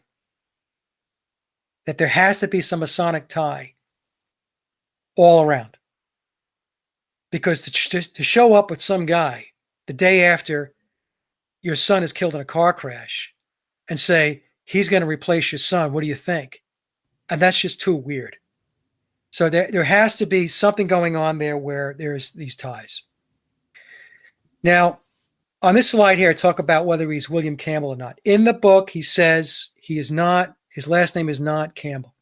I've had people write me and say, he's a liar, Mike. He's a liar. I'm like, okay, but I'm just telling you what's in the book. And again, what I tell folks who want to argue with me about that is, I don't really care what his last name is because I want to focus on the psyop. But to talk about it a little bit, in the book, he says that he's not, his last name is not Campbell. There was a writer, his name was Fred Laborde, and he reported on the clues that he says we provided, meaning himself and the inner circle. They gave them to Fred Laborde, which means that Fred Laborde is part of the club. And he embellished it a bit, making up some material. It was Laborde who named him William Campbell. And he set Campbell as his family name. And he said the surname stuck. But he says, coincidentally, I do have Campbell relatives. So that's how the Campbell name came about. People say, oh, William Campbell or Bill Campbell. He claims that that's how it came about. Whether that's true or not, I don't know. But that's what he says. Now, here's one that a lot of Paul is dead researchers really start to dig into, because it was figured out a while ago that it was highly likely that Phil Ackrill of the Diplomats, this is the band from the early 1960s, in which Bill played with Denny Laine, but at the time we didn't know it was Bill, it was Phil Ackrill and Denny Laine played. So this was the excerpt from the book in which he talks about whether he was Phil Ackrill or not. And this is when I went back to Tom Uharry, and I said, Tom, I don't know, it's kind of fuzzy. Was he or was he not Phil Ackrill? And Tom updated the memoirs. And so in October of 2016, you can see the highlighted words. If you can't, I'll read them. He's talking about Phil Ackrill, and he says, he was a fine person. I am them. So what he's saying is, the narrative says, if I were Phil, why wouldn't I admit it now? He was a dandy singer and a guitar player and a fine person. Who would this Bill rather have been than Phil? For those who missed the earlier part of the show and how you were talking about encoding, please explain how those special words are picked out to be read, that are highlighted to be read together to make a new hidden sentence. Okay, so let me go back to the prior chart. So in the book, along with all the text that's in the book, Uharry, who is called the encoder, Tom Uharry, he bolds out certain words on every single page. And when you read those bolded out words, there are messages throughout the entire book, 666 pages. So what you're looking at now, and I know it's tough to read, folks, but you may see the bolded letters, top right and then in the middle. So as you're reading the text, you're getting all this. And then when you take a step back, you say, well, let me read the bolded letters now. What are the bolded letters saying? The bolded letters say from the very same text, he was a fine person. He's talking about Phil Ackrill. And he's talking about, and then he says, I am them, meaning I am Phil Ackrill. I am the diplomats. Now, Tom made that update after I sent my email off to him, and then he supplied me with this. So on the album, Venus and Mars, there's a song that kicks the record off called Rock Show. And the lyric for that song starts off this way. What's that man holding in his hand? He looks a lot like a guy I knew way back when. It's Silly Willie. Well, Willie is Billy. It's William Sheppard, with the Philly. And Tom wrote to me, he says, Mike, everybody thinks it's Philadelphia, but it's not. No. With the Philly, the Phil Ackrill Band, which was the Diplomats. Could be ooh-wee. So another clue for us all. So again, the clues continue. They continue on.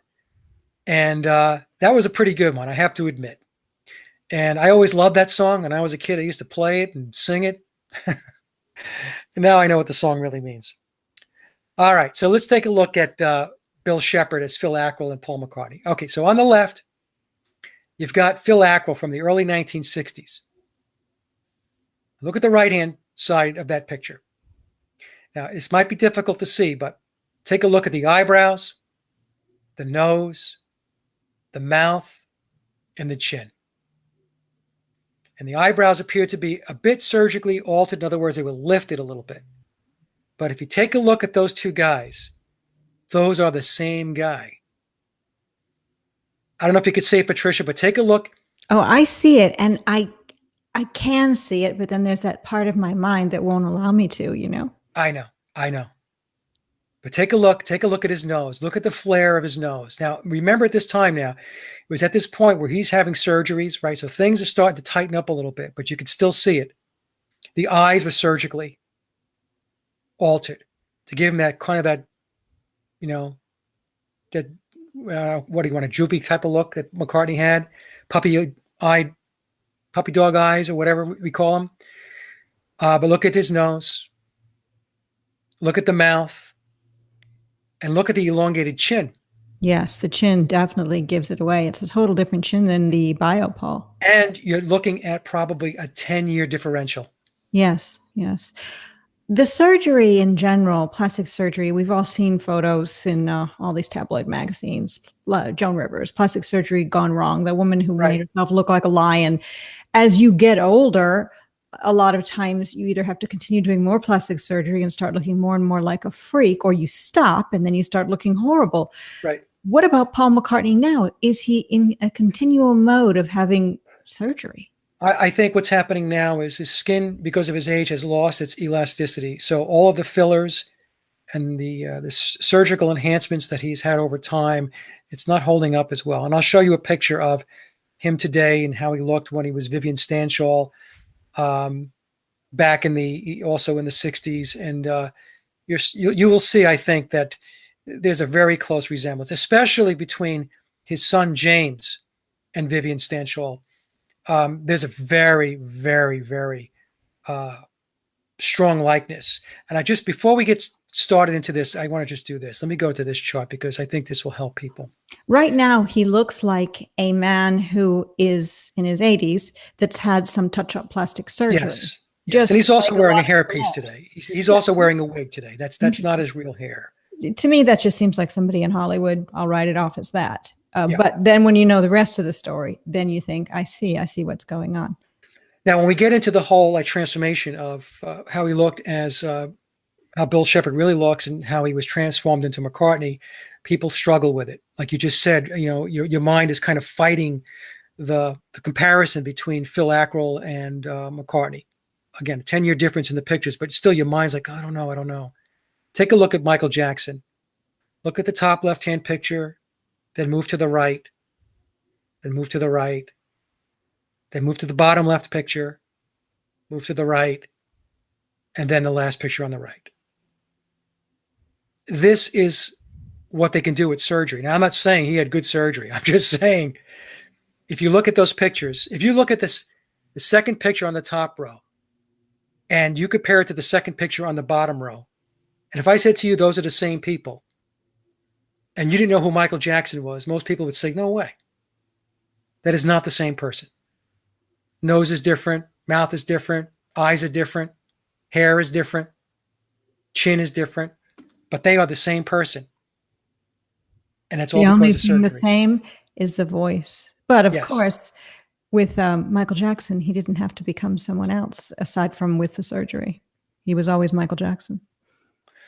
Okay, so I'll move through these slides quickly because I know I don't want to, have people glaze over. But here's another picture of the diplomats on the left-hand side, and I have some green arrows pointing to Denny Laine and Bill. And then, of course, on the right-hand side, you have Denny Laine and then Bill, and then Linda with him. Hold on one second. So I'm going to give Patricia a link to this because it's best that you see it and hear it. But in, I think it was last year, there was an interview that was done by Outlaw Renegade Nation on YouTube, and they interviewed Denny Laine. And in that interview, Denny Laine has, you could just see, he has kind of a little smirk on his face, and the host asks, what was it like to play with Billy Sheppard? And Laine responds by referring to Billy Sheppard as Billy Shears, which is Sheppard's stage name from Sgt. Pepper. But Laine never mentions Paul McCartney's name during the dialogue. Never mentions the name Paul McCartney. And then the host then assumes that Billy Shears means Billy Shears Campbell, the last name Campbell. So at the very end of the interview, before the camera goes off, Laine rhetorically asks at the end, who the hell is William Campbell anyway? And so what he's doing is he's correcting the host's reference to the Campbell last name. So Laine never mentions Paul McCartney, calls Sheppard Billy Shears, which is his alias, because Shears is a play on Sheppard. And he discounts the last name of Campbell. Do you think there's a connection between the song Penny Lane, the last word spelled L-A-N-E, and Denny Laine, L-A-I-N-E? I don't know. I don't know. I don't know. I'll tell you something funny about names, though. Either it was Denny or it was Phil Ackrill. I'd done a presentation, and I got an email from Tom. So Tom says to me, Mike, you have to be careful on the spelling of it. Maybe it was Denny Laine, I think. It could have been Phil Ackrill. We're going back now, like a year ago or so. He goes, some people got upset.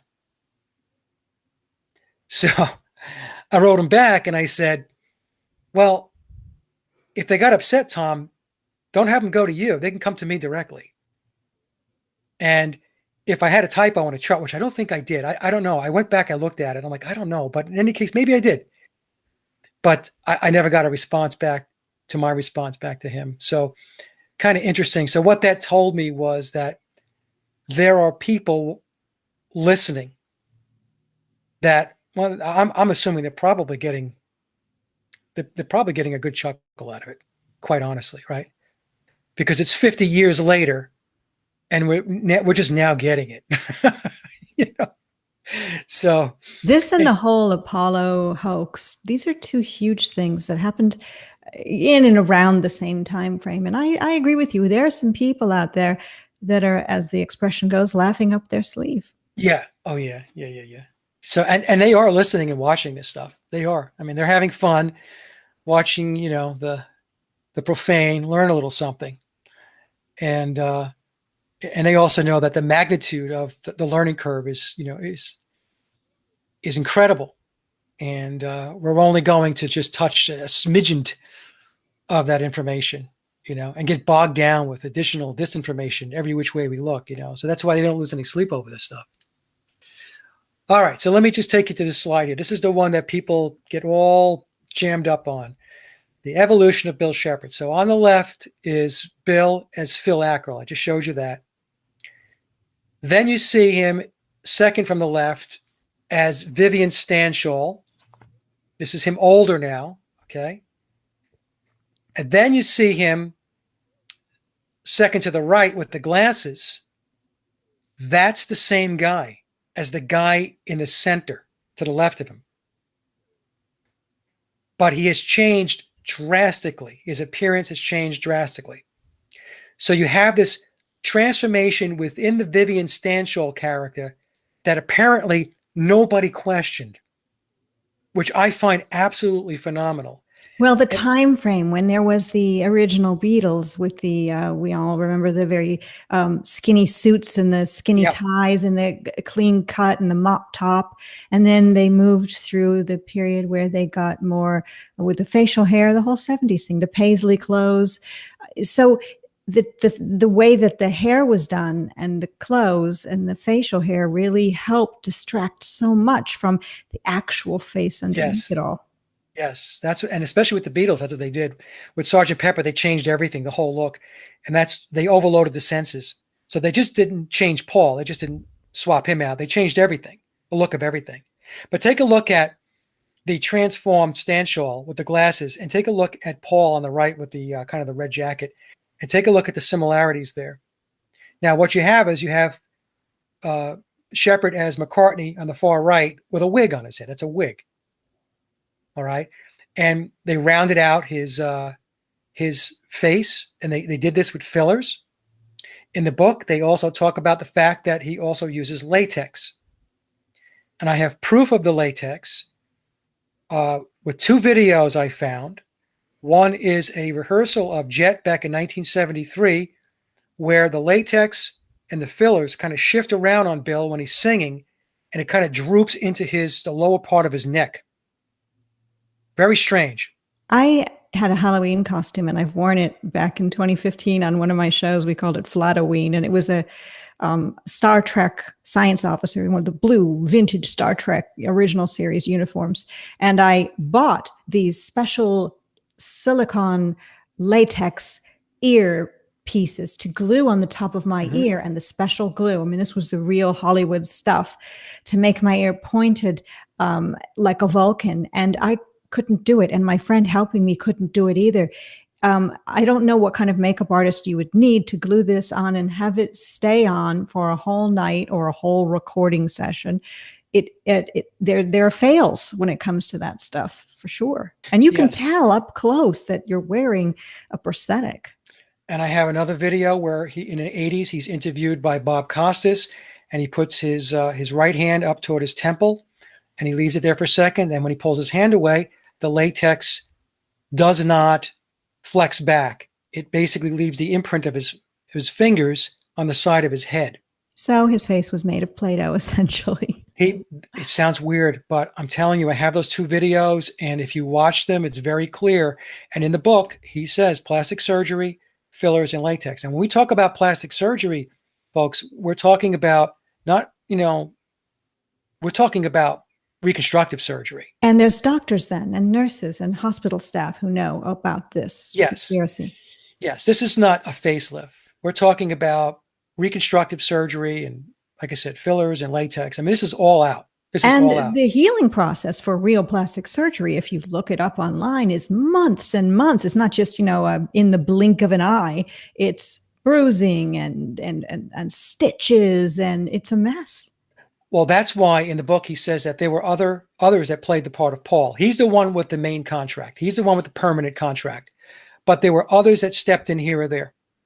And that's why I'll get to a slide, and I'll show you the various pictures of Paul McCartney over time. And you can see that some of them are not Bill Sheppard.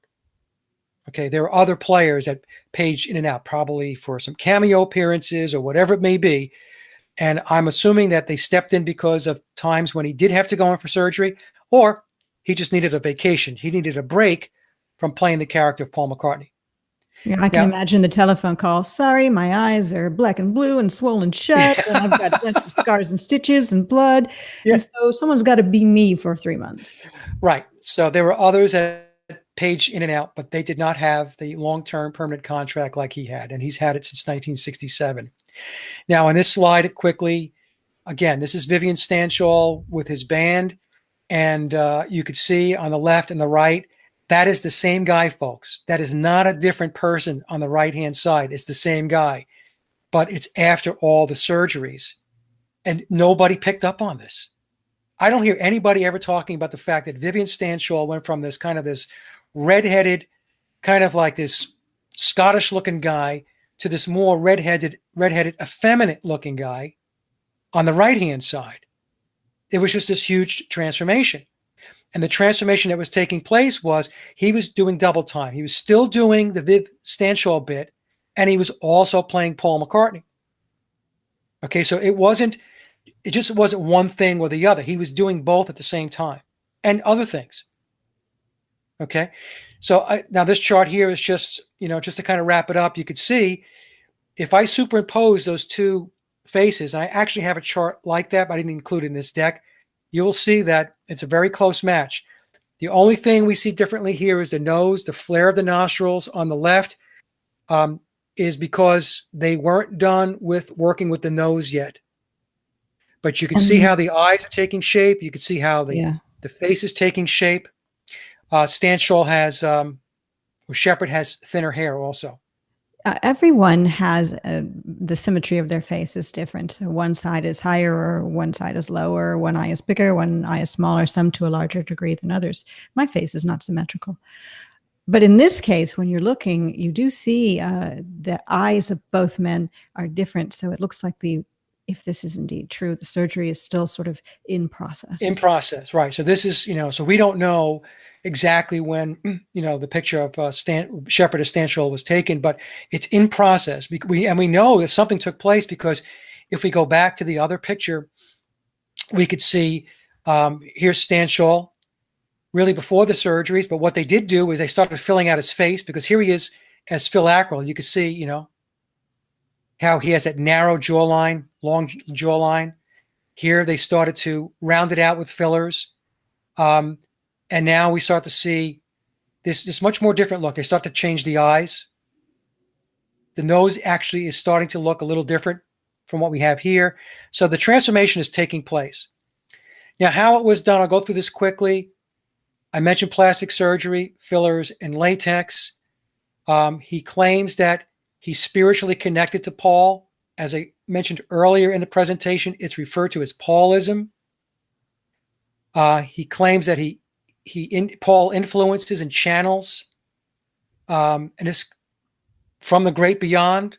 Bill is Paul, Paul is Bill. This is how he explains it. He utilizes and leverages mysticism and the understanding of his esoteric teachings. He was tutored by Brian Epstein on biological Paul's mannerisms and quirks. He had to master Paul's arching eyebrow. He said it took him a long time to do that. He's naturally right-handed, and he had to learn to play left-handed. He claims he did this by playing the Revolver album over and over and over again, and eventually he channeled Paul to help him to make the final transition, because up until that point, he was struggling to be proficient at the bass playing left-handed. He's very proficient right-handed. He claims in the studio, he records right-handed. So this is interesting, right? So that means that people who are working with him in the studio, engineers and producers, other band members, well, how is it that Paul McCartney, who is famous for his left-handed bass playing, picks up the guitar and starts playing right-handed when he's recording? Okay, so he mentions this in the book. The way it was done was it was assimilation by association. So people see what they want to see. So presentation is everything. He was pictured with the Beatles as Paul McCartney. Therefore, who else would he be other than Paul McCartney? He is taller. He has a narrower facial configuration. That's why they had the fillers. He has different ears. He has bigger feet. He and the other Beatles, he says this in the book, were amazed that all of this wasn't figured out by the public. The physical attributes plus the song clues, which were pervasive. And it didn't really publicly emerge until 1969. And Sheppard and the Beatles were actively leaking these clues. And they started it with Fred Laborde, who was writing for a newspaper at the time called the Michigan Daily. And that was back in, I think it was October of 69. As I mentioned before, he states that there was more than one replacement for Paul, but he has the permanent contract. Other bands were well aware of the replacement. Donovan conversed with Bill Sheppard a lot. The Stones, in fact, Mick Jagger was a little pissed off at the whole thing because Jagger's take on it was they were breaking their backs, the Stones, doing concerts, recording, and all this stuff, as were the Beatles with biological Paul. And all of a sudden, this guy steps in, and in Jagger's mind, he didn't pay any dues. How is it that you've got all this now and you haven't done anything? And he explains this in the book. And then eventually Jagger gained a lot of respect for him because they realized that he was a very talented and skilled musician, songwriter, and performer. The Who knew, Denny Laine knew, Elton John knew. And these other people also are living in some way lies. Something about their lives are also occulted. Yes. No. They're okay with it because they're doing not the same thing being replaced, but they're doing other things. They're making deals with the dark side. Yep. And in the book, he says to Patricia that some people were paid off to be quiet. He says, not a lot. He doesn't give any details as to who was paid off. Or there is one, there was a reporter who goes by the name of Sam. And he's mentioned in Band on the Run as Sailor Sam. I'll talk about that a little bit. But everybody else, basically, that was that. And that's because it's the club. They're all in the club. So if you're in the club, you're not going to talk about it because this is the way it works. This couldn't really have been pulled off as easily today because we have the internet where we can look at face shapes and we can share with everyone like this. The same thing as the Apollo moon landing. The way that they pulled that over our eyes, you watched it once on a black and white scratchy, screen. And now, of course, we have better tools to analyze. But of course, before Flat Earth came along, I thought everything that was happening with NASA was totally legit. So maybe if they replaced, I don't know, a singer I liked with somebody else, I might not notice myself because we all know musicians, just like actresses and models. It's what they do. They change their appearance all the time. Yes, that's right. And again, it's all showbiz. And if somebody wants to dig into it, I haven't yet, but it's always been rumored that Bob Dylan was swapped out. Wow. Maybe even some of the earlier astronauts were swapped out. I mean, who knows? If you go back and look at pictures of early Bob Dylan and then, pictures like 5 years later, you're like, that doesn't look like the same guy. But that's, like I said, I'm digressing now, but there's just so much of this all around. Now, here are the pictures that kind of kicked it all off. I had put these pictures together a long time ago. Well, 2 years ago. And so you had just mentioned, Patricia, because of the internet today, we could do more assessing and reviewing and forensics, if you will, right? We could take a look at things. Well, back then, when they showed you a picture of Paul McCartney, he was in a magazine or whatever it may be. I mean, you had no comparison. That was just what they showed you and told you. Well, that's Paul McCartney. Okay. But if you take a look at this, and hopefully you guys can see it, the two upper left-hand pictures are biological Paul. These were taken in 1964 and 1965. And you start moving to the right, and you can start to see that, things are starting to change a bit now. And you could go down to the bottom row and take a look at some of these characters. And we've got this guy here, this guy here. We've got this fellow here. This has to be one of the stand-ins or the temporary Pauls. So different. So different. And then we've got this guy here. Now, this is Sheppard. This is Sheppard with his mullet back in the early 1970s. Okay. So you're taking a look at each of these pictures, and it's not coming together. So I'm going to show you the next slide now. I did another one. Same two pictures on the top left, a biological Paul. Now take a look at these pictures. Well, who's this guy? Okay. That looks like Sheppard to me here. That's him. That's him here. He looks weird there with that cigarette, though. I think it's a straw. Yeah. Okay, straw. It looks like a cigarette, though. Would be a mighty big cigarette. I should have looked more closely, but he looks weird to me there. And look at this guy. And this guy here, does he look like that guy? Right? So weird. And then look at this. Bingo. Look at the two right-hand pictures, folks, on the bottom row. Who? Really? That guy is that guy? No. So that's why I put this chart together. That guy is not that guy. It's not the same guy. It's not the same guy. Two completely different people. I say just with that little picture there, case closed. Yeah, two different people. And the reason why back in the early 70s when he was walking around with his mullet, that, we didn't question it was because, well, nobody was really going back to this picture because we didn't have the internet back in 1973 and doing comparisons. I guess you could go back to books and stuff like that. And some people did, by the way. It's not like everybody was oblivious to it, but the vast majority of the population wasn't paying any attention to all of this. All right, so I know we're getting, long on time here, so I'm going to just finish up with two things here. You've captured everyone's attention, so don't worry about that. Okay. All right. I can't see what's going on, folks, in the chat. Or it's buzzing along. We've got 225 people viewing, so we're good. All right. So here are the key dates that took place. Now, look at how closely all this came together. So this really starts to beg the question, like, okay, well, was this a quote unquote accident, this car crash, or however he died, or however he left? Again, if he didn't die, he was swapped out, replaced. Maybe he stepped out. So again, Paul McCartney dies in a car crash late in the evening on Sunday, September 11th, 1966, allegedly decapitated. There was a lady passenger named Donna. The bodies were pronounced dead after midnight on Monday, September 12th, 66.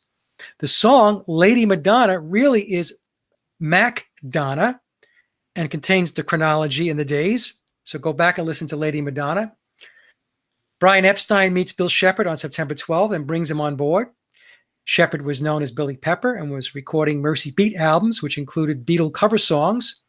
That album was referred to and titled Billy Pepper and the Pepper Pots, and now you know where you get Sergeant Pepper from.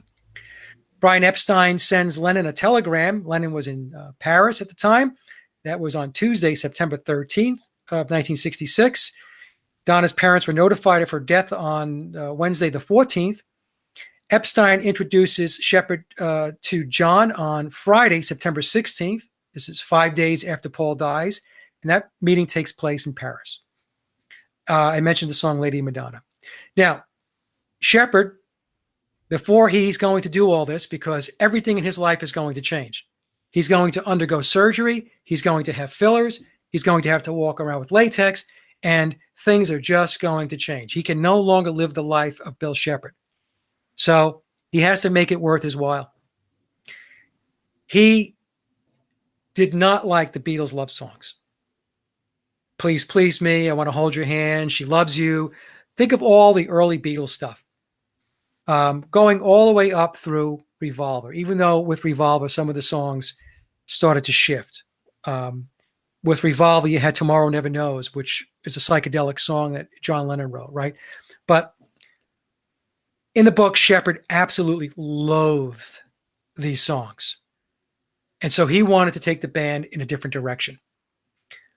Lennon was in total distress, and he agrees to Sheppard's demands to relinquish control of the band. And so he hands the band over to Bill Sheppard. And Sheppard becomes the new leader of the Beatles. Now, when we talk about a new leader of the Beatles, I like to think of it more in terms of the Beatles now have an internal handler. Somebody in the band is now the handler. And that's essentially what, in my view, my opinion, Bill Sheppard became.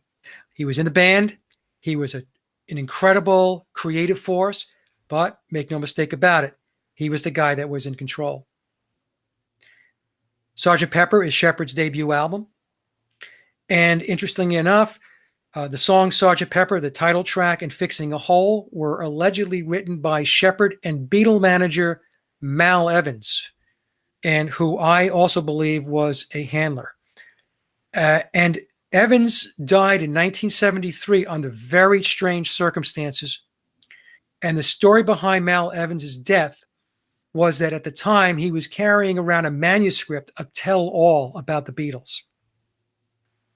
And he was shot dead, I believe it was in London, by a policeman. And people who knew Mal Evans said the story didn't add up. They said he had become belligerent and he had become angry, upset, out of control. And people who knew him said, yeah, he was a very big guy. He was very tall, but that was not his personality. So people who are into the McCartney conspiracy and the research question that story. It's most likely that Mal was walking around with that manuscript and he was not going to publish it. And I believe the story goes that he had the manuscript in a briefcase, and when they found Mal dead, guess what wasn't there? The briefcase. So very interesting, very interesting details around this whole thing. Now, Pepper was his debut album. Sgt. Pepper, the front cover, obviously, is a funeral scene. The album is entirely Bill Sheppard's concept. I mentioned that Evans died suspiciously. I said 1976. Sheppard designed the entire project, including the album cover. It was not Peter Blake. Pepper is riddled with Masonic symbolism and death clues. I explained that there's an entire chapter in Memoirs that is dedicated to the geometry and the Masonic symbolism and all this stuff that's on Sgt. Pepper. It's absolutely stunning. You'll hear a lot of people who go into Paul is Dead clues talk about the palm over Paul's head. Right, the palm is over his head on the Sgt. Pepper cover. You'll see it over his head in Magical Mystery Tour. Well, here is in the book, it's explained as to what it means. The palm is Paul M. Palm, Paul M. So the palm over his head is saying he is Paul. He is Paul McCartney now. That's what's explained in the book. Wow. Okay. Sheppard, when he did Sgt. Pepper, was immersed in it. He put in very, very long hours. It was his baby, cradle to grave. He states that in the book that the other Beatles did not have his work ethic. He's a self-proclaimed perfectionist, and he would actually redo band member tracks. Now, some people cringe at that, but there is a video that I have, and I'm going to upload it to my Paul is Dead channel, where there's an interview with him. I don't know how long ago it was, but he talks about how he was told to go screw off by Ringo and George for being too much of a producer, too much of a take charge, too bossy in the whole process of recording. And he then says, this is very, I found this to be an insult. And there's a couple of things he says in the book that I found to be probably not things he should have said. He even mentioned one of these things to Tom, where he talks about biological Paul having monkey ears. I'm not kidding you. It's in the book. And I said to Tom, I said, it probably could have been left out. But in any case, in the interview, he talks about the fact that the reason why he did the drums on the song Birthday was because Ringo couldn't get it down. Ringo couldn't do the drumming to Birthday. Now, I don't personally believe that story because the drumming in Birthday is not elaborate. It's very simple, straightforward, 4/4 time. It's not brilliant drumming by any stretch. And there's no question in my mind that Ringo Starr could have easily have done the drumming on that song. So something else was going on there. So I don't know whether it's because perhaps the drum track was already down and Ringo did it, and he decided he was going to go in and do it his way. I think that's probably more likely the case. But again, that's conjecture on my part.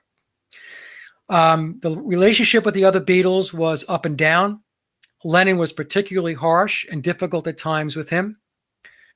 And in the book, he says that he's the one that dissolved the Beatles due to friction and souring relationships with the other Beatles. And post-Beatles songs communicating the fallout. The most famous one of all time is from Lennon's Imagine album is How Do You Sleep?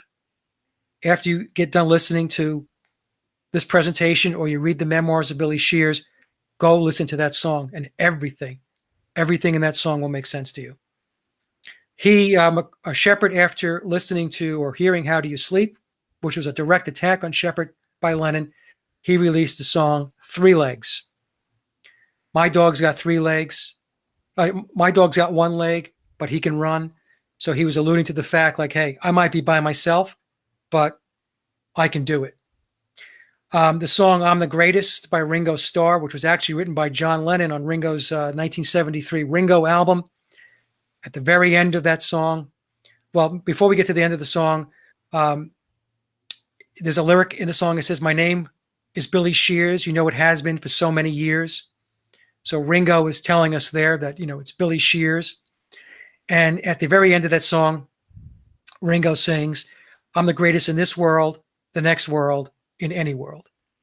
And what I believe that Ringo's alluding to there is Bill's, his expertise and his knowledge in the area of the occult and the esoteric and mysticism.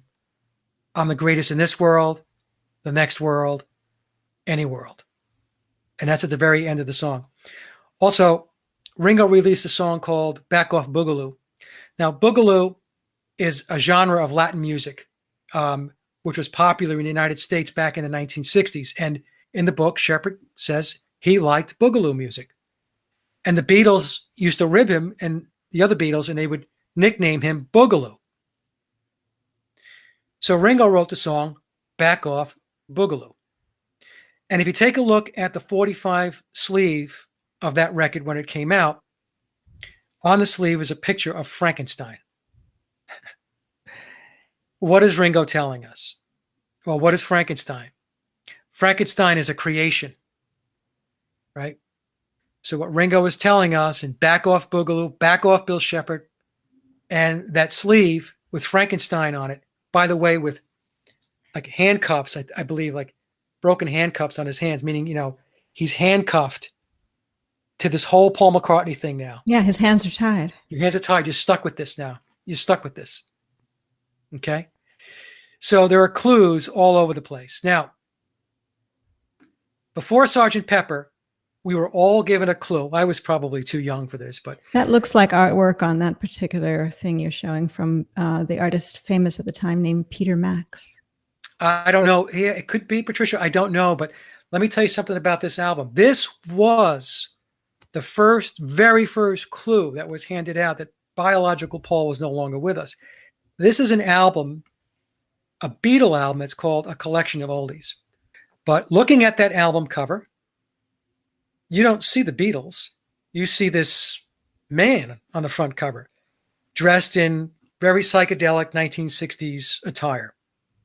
The only time you see Beatles is the text on looks like a drum he's sitting on. And it says a collection of Beatles oldies. This album was released December 10th of 1966. The Beatles' first album, Please Please Me, was released only 3 years earlier, March 22nd of 1963. So how could the songs from 63, 64, 65, and going into 66, how could they be oldies? They're not oldies. You would call them greatest hits, but not oldies. I just looked it up. The art was not done by the artist Peter Max, by another artist, though, who has similar psychedelic vibe. And Brian Epstein is the one who commissioned and wanted that artwork. Yeah. Yep. So that artwork, this album is a transitioning from phase 1 of the Beatles, biological Paul, to phase 2, which is Bill Sheppard. The guy on the cover is Bill Sheppard. And if you take a look at old pictures of him as Vivian Stanshall, you're going to see that kind of attire. It's very, very similar to the way Sheppard used to dress. So the psychedelic cover here introduces a new era of Beatle music. The Beatles are going into the psychedelic era. And Sheppard is the man on the cover. According to Tavistock, everyone else is coming along for the ride, whether they like it or not. That's right. So this is 7 months before Pepper was released. This is the first clue for everybody. This is the first clue for us all, was this album. A collection of oldies, which has Bill Sheppard on the front cover. If you didn't, at first glance, you would not know that's a Beatles album. Okay? Now, there were some close calls. Back in 1966, when the alleged car crash took place, there was a reporter. His name was Sam. He knew of the car crash, and he confronted Brian Epstein and was very persistent. Epstein threatened him with a libel suit and then paid him off. Sent him on a little vacation. Sent him on a little cruise, is the way the book puts it. He went on a cruise. And therefore, we have Sailor Sam being mentioned in the lyric in Band on the Run. That's Sam the reporter who went on a nice cruise as he got paid off by Brian Epstein to shut up about this thing. There were voice print analysis done in 1969 by a Professor Dr. Henry Truby, University of Miami, which published the fact that the new and old Paul have different voice prints. They're called sonograms, proving again they cannot be the same person since each voice print is unique like fingerprints.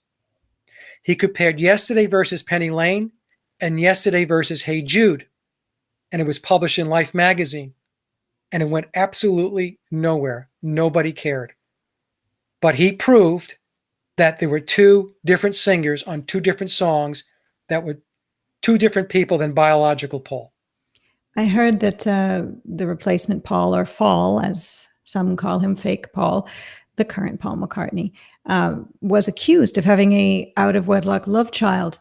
And yes. Paul McCartney, that we know, provided a DNA sample, and it did not match up. Exactly. And I'm going to get to that in a moment. That's a very excellent.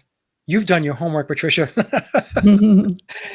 Okay, so the voice prints. Now let's go to Japan, January 1980. Some folks might remember this. So he was grabbed in Japan. He was going to do a tour. And at first, he wasn't going to be allowed in Japan to play because he had prior drug convictions. And there was he got caught with pot possession in Japan. And he stuck it in his bag. He said because he was arrogant. And he said he wasn't going to be told what he can do and can't do. And he's, quote unquote, Paul McCartney, so he can do whatever. So he admits in the book that he got on his high horse and he made a big mistake. So the Japanese opened his bag, found the pot. They interrogated him and figured out he was not Paul McCartney, but an imposter. And they figured this out because the Japanese had different fingerprints from Interpol. Evidently, biological Paul he did something in Germany. I think he had set a fire or something, and he had gotten arrested when he was a kid. And they took his fingerprints, and his fingerprints wound up at Interpol. So then when Bill was in Japan and he got caught with his pot, with his weed, they took his fingerprints again, and they're like, hey, these are not the same fingerprints. He was accused of forging passports and being a government agent. He spent 9 days in jail in Japan. Now, who got him out? The UK government and Scotland Yard. Okay? So it's good to have friends in high places. Mm-hmm. They got him out. But he did have to cancel his Japanese concert tour, which, according to the book, really upset Denny Laine, because I guess there was a lot of money in it, and Denny didn't see the paycheck he wanted. Then there was the paternity suit, which you were just referring to, in 1982. So there was an affair for 18 months that biological Paul had with Erika Hubers in Hamburg. The relationship was well established. They had a daughter out of wedlock. Her name was Bettina Hubers. And today she's known as Bettina Crispin. Hope I got her name last night. Bettina, if I don't, I apologize.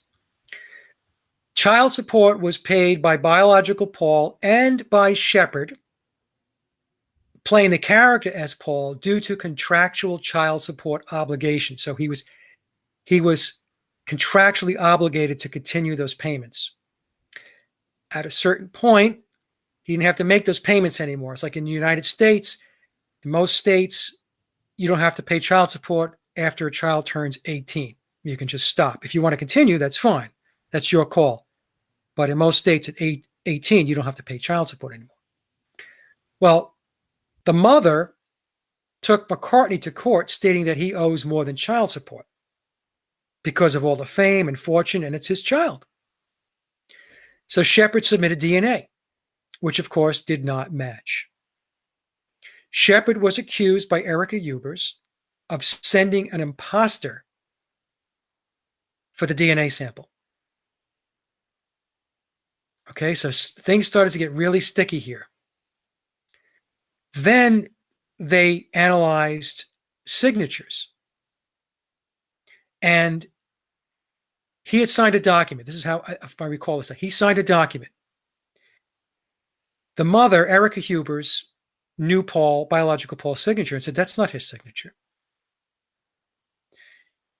The German court actually had to go get old documents that Paul McCartney, biological Paul, signed, and the signatures didn't match. But it didn't go anywhere. It perplexed a lot of people, but it didn't go anywhere. So the Hubers sued for fraud, and the case was abandoned in 2007, and it was abandoned because the statute of limitations for fraud had expired. And in the book, he says that he is not responsible for any of biological Paul's illegitimate children. And he says he's not going to intercede. He's not going to say anything. He's not going to speak about it. He says he's going to let the DNA speak for itself because he knows that the DNA will not match, and therefore he's off the hook. Interesting stuff, right? Very. Wow. This is so deep. This is so multi-layered. I know. Am I crazy for looking at this or what? No, because I've been looking at it too, thanks to you. And, you know, so have many people who are in our live chat. People are coming up with all sorts of interesting things that they've discovered. Somebody was talking about a Sgt. Pepper's mirror trick using the cover of the album. And I asked him to explain that. And he said it shows some Freemason temple stuff with Crowley on the top and the all-seeing eye if you use a mirror.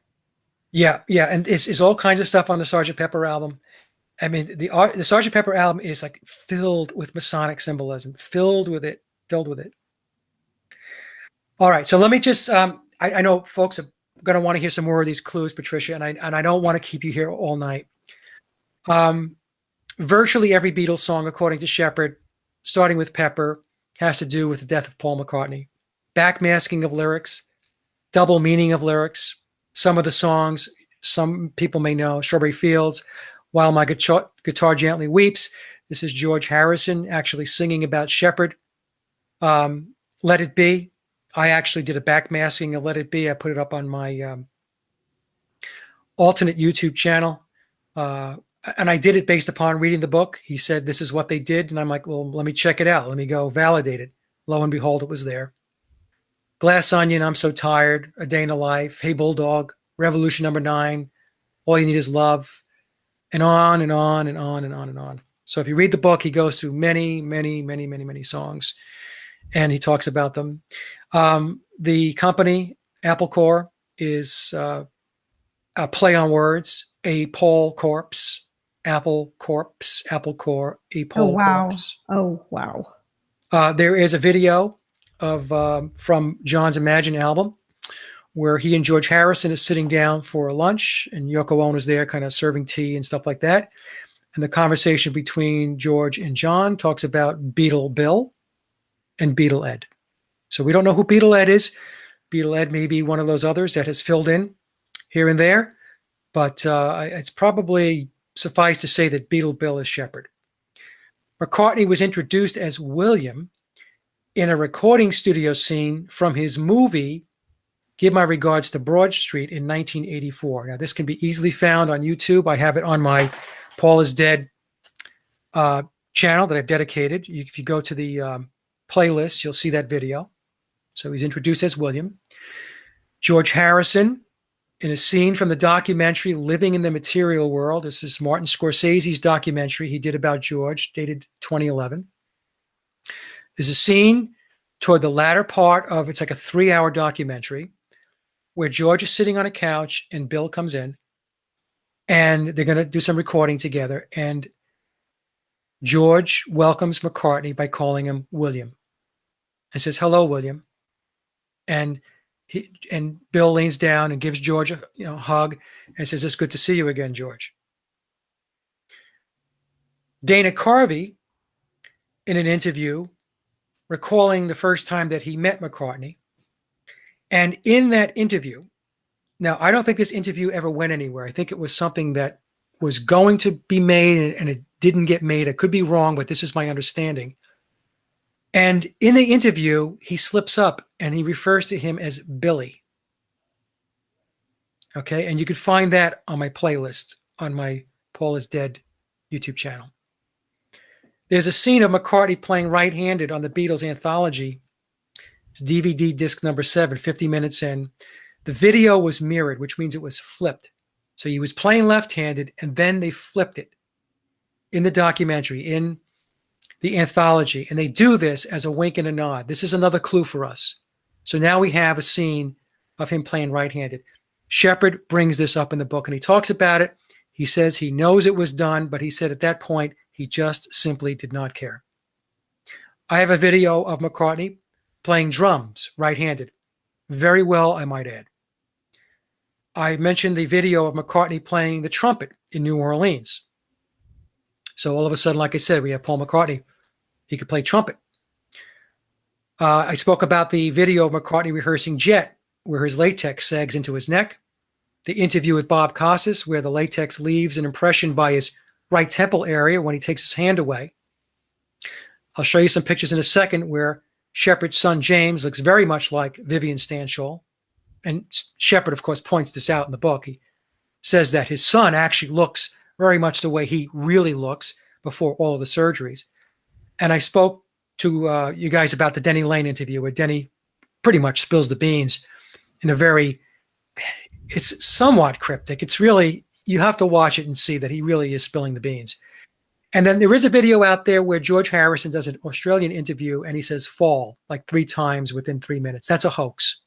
Somebody had doctored that particular interview. I have the original undoctored interview and he calls him Paul, not Paul, fall. So here we go with, in 3 years from 64 to 67, we went from the left-hand picture where we had the mop tops to the right-hand picture where we have Sergeant Pepper. And a big part of the PSYOP that Tavistock put in place, the way they pulled this off, was to change everything, not just Paul, everything, the entire look, the music, everything.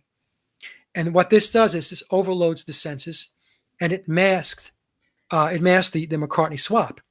So you won't just focus on Paul If McCartney. the way they dressed in these suits was the secondary look they went to, and originally they were psychedelic, it wouldn't have overloaded the senses. The way it was played is perfectly. And fashion, although I love it, is also very Tavistock controlled. It's all part of the same animal. It's all colors, right? Colors are very important to the human psychology.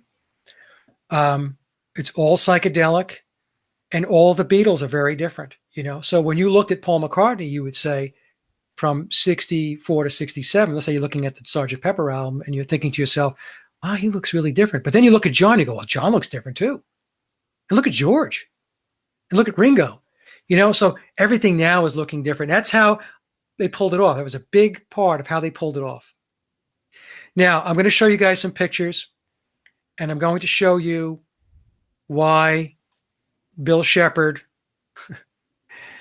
and his family, right, look the way he used to look. And these are not McCartney children.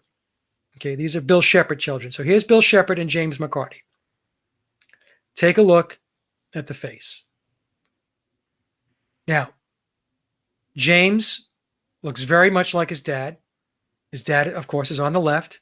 That's Bill Sheppard as Vivian Stanshall, replete with the red hair, orange hair, right?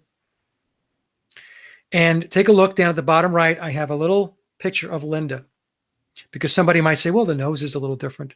Yes, he's got a little bit of his mother's nose. He's got a bit of his mother's eyes. But his complexion, facial structure is his dad's. Okay, so that's James McCartney. He does not look like biological Paul. He looks like Bill Sheppard. But of course, hard to tell because biological Paul was so young. Right. When he was, when he died, and we don't know how his face would have changed as he aged naturally. Right. And so what I had to do, Patricia, is, again, I'm basing this on the book, The Memoirs of Billy Shears. I mean, I don't agree with everything in Memoirs, by the way. I read some comments because people have commented on my stuff and people put words in my mouth. But as I've said when we began the show, there's 666 pages of information. Some of it is fiction, there's no doubt about it. But a ton of it is not. And so he's telling us in the book that he was Vivian Stanshall. He's telling us in the book he was Phil Ackrill. So I had to go back and say, okay, you're telling me that you were these people. Now, can I in some way validate it? Can I connect the dots? And this is what I did. So when I started going back and taking a look at the pictures, I'm like, okay, all right. I mean, if somebody said, hey, that's that guy's son, you would say, yeah, he looks like his dad. He has a bit of his mom too, Let's take a look at the next picture. Now, I don't know if you guys can see this. I hope you can. On the left is Sheppard as an older McCartney. You can see where the fillers and the surgeries, because of his age, they're not holding together as well as they used to when he was younger, because the elasticity of the skin, the muscle tone, and all that stuff is not how it used to be when you were 30, 40 years old. This picture is probably when he was in his 70s, and he's 81 today. Look at his son. Then look at the picture of Sheppard as Stanshall. Now look to the right, and you see a younger James McCartney. James McCartney, which is Sheppard's son, James Sheppard, I guess. And below that, I have a little picture of his dad. So, do you think that James knows that that's not his dad? Oh yeah. It's interesting because James has receding hair, and he's younger, and it happens to everyone at every age, women as well as men. But you were saying that Fall, the man playing Paul McCartney, wears wigs. Yes, and that would be because he was losing his hair at an earlier age. Yes, and let's take a look at the picture here, Patricia. Look at the center picture. Mm-hmm. That is Sheppard after transforming all the surgeries, going from the left-hand side. Who looks like his son. I mean, look at the hairline. Yeah. The receding hairline. Same. Yeah. You see? Okay, so that was the next picture I was going to take you to. So again, how did this take place? This wasn't a nip and a tuck. This wasn't a facelift. This is reconstructive surgery. This is latex. This is fillers. Now let's take a look at the next picture. This is, of course, again, another picture of the same picture of Sheppard as Stanshall. And take a look at McCartney later years. This is probably around, I don't know, we'll say about 5 or so years ago. And you could start to see where the resemblances are starting to come back, because the face, like I said, the elasticity and the muscles are not holding it together anymore. It's getting more and more difficult to do that as he ages. The nose is different, yes, because the nose has been it's been surgically done. It also could be a hair transplant as well, with all that money that's being spent. Yeah. Well, it's an interesting story.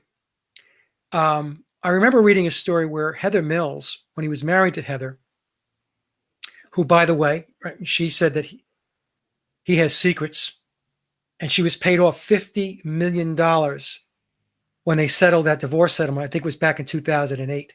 Right. It could be for more than just the fact that they split up. Maybe. Oh, yeah. She came out and said there were deceptions. I mean, this is what she was telling everybody. But I mean, it's not just a deception like he cheated or something. This is massive. That's what she said too. I believe she said it wasn't infidelity. That's right. I remember reading it now. Yes. So, I mean, so once she said that, people are like, well, what the hell else could it be?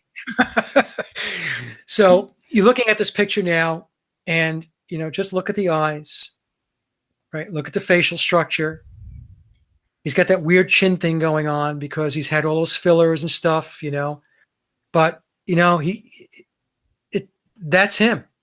That's him many years later. And, so that's pretty much, I don't want to I have other stuff, but I don't think we have to go through the rest of it. I just want to pretty much end there because we're almost 3 hours into this, Patricia, and you've been very patient.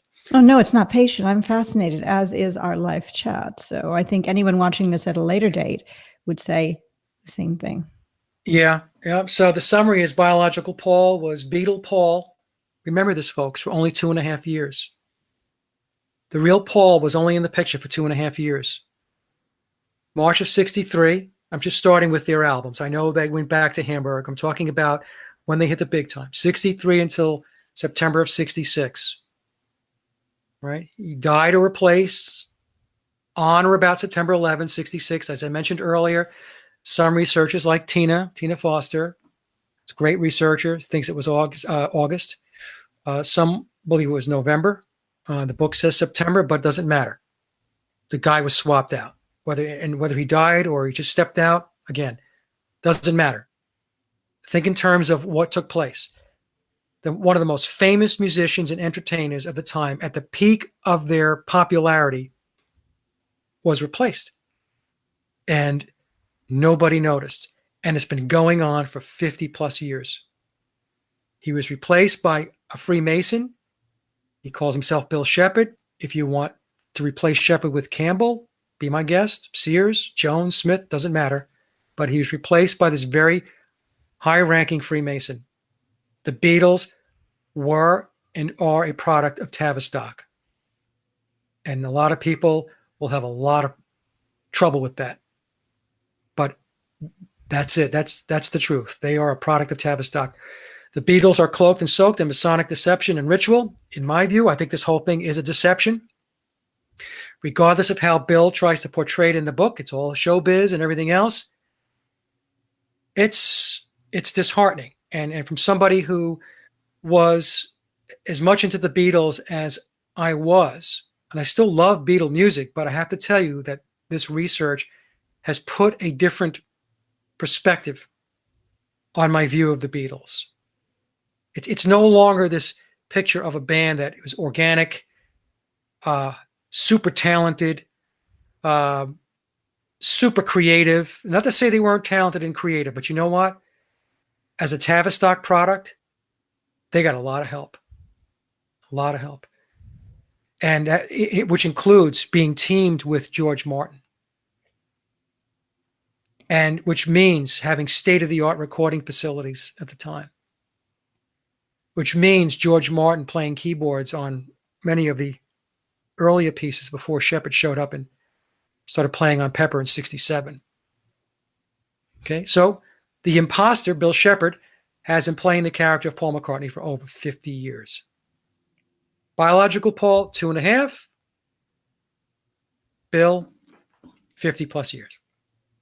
And how old really is, if all of this is true, the current person playing Paul McCartney? 81. He's 81 today. So at that age, sometimes people just drop dead of a heart attack. Yep. So you were saying earlier that you think he might want to let these secrets free. Yeah, I think, Patricia, that, and again, I conversed with Tom on this, and and it was a conversation we had via comments on Facebook. There was a post that went up, and I'm talking. This went back months ago, and I had said, Tom, it's got to be very frustrating to have written all the songs that he has written, and nobody knows who he really is. I mean, that would be like me writing songs, Patricia, and going under some alias. And then, after a while, you start to think to yourself, well, nobody knows that Mike Williams wrote those songs. I mean, it's starting to bother me. I'm the guy that wrote those songs. So I think that, yes, I believe that's exactly where he's at right now. And I'm using me as an example, and I'm like a minuscule, minor example. But think about his portfolio of work, Patricia. Everyone wants credit for what they've done. And you know how Barry Manilow had a song? Ugh, I don't like Barry Manilow, but I write the songs that make the whole world sing. Yeah. Well, who really wrote the songs that made the whole world sing would be Paul McCartney and or the Beatles. But right. He must feel ripped off, but then he's been so well rewarded. it's his own doing. You see, that I don't have a lot of compassion for him, because when he did it, and let's face it, there was a huge payoff.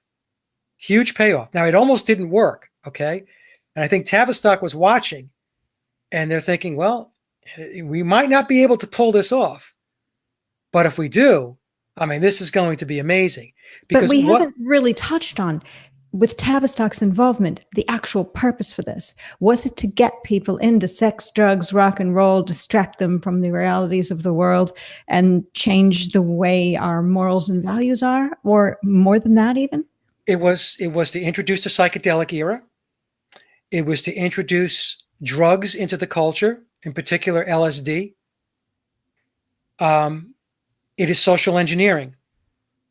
So Tavistock social engineers and mind controls through music. Music is a very, very powerful tool that they have in their toolbox.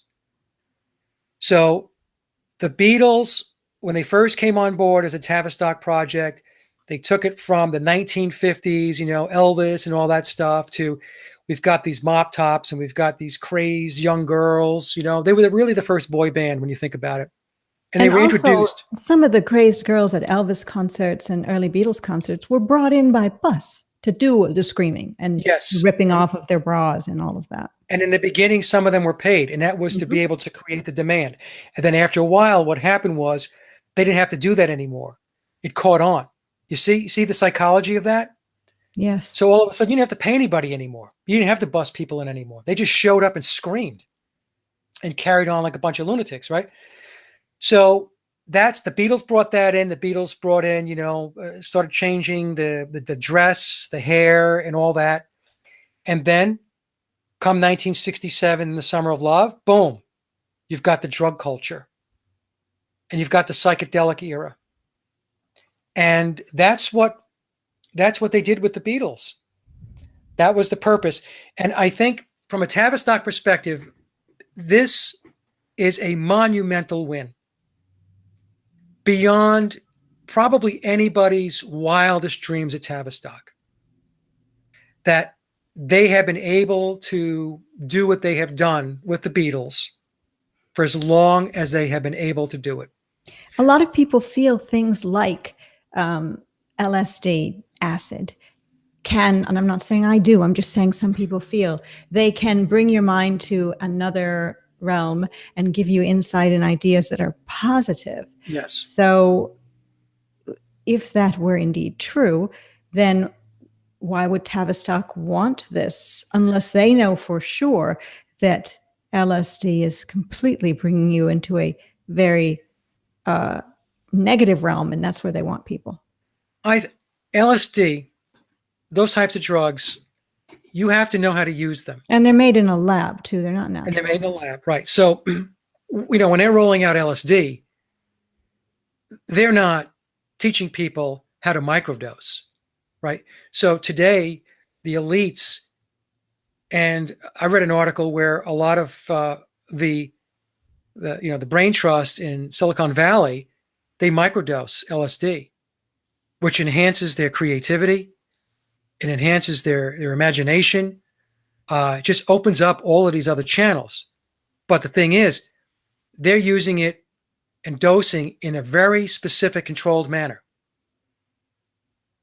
That's very different than distributing LSD to the masses with no instructions or directions on how it's supposed to be used, dosage-wise, when, and so on.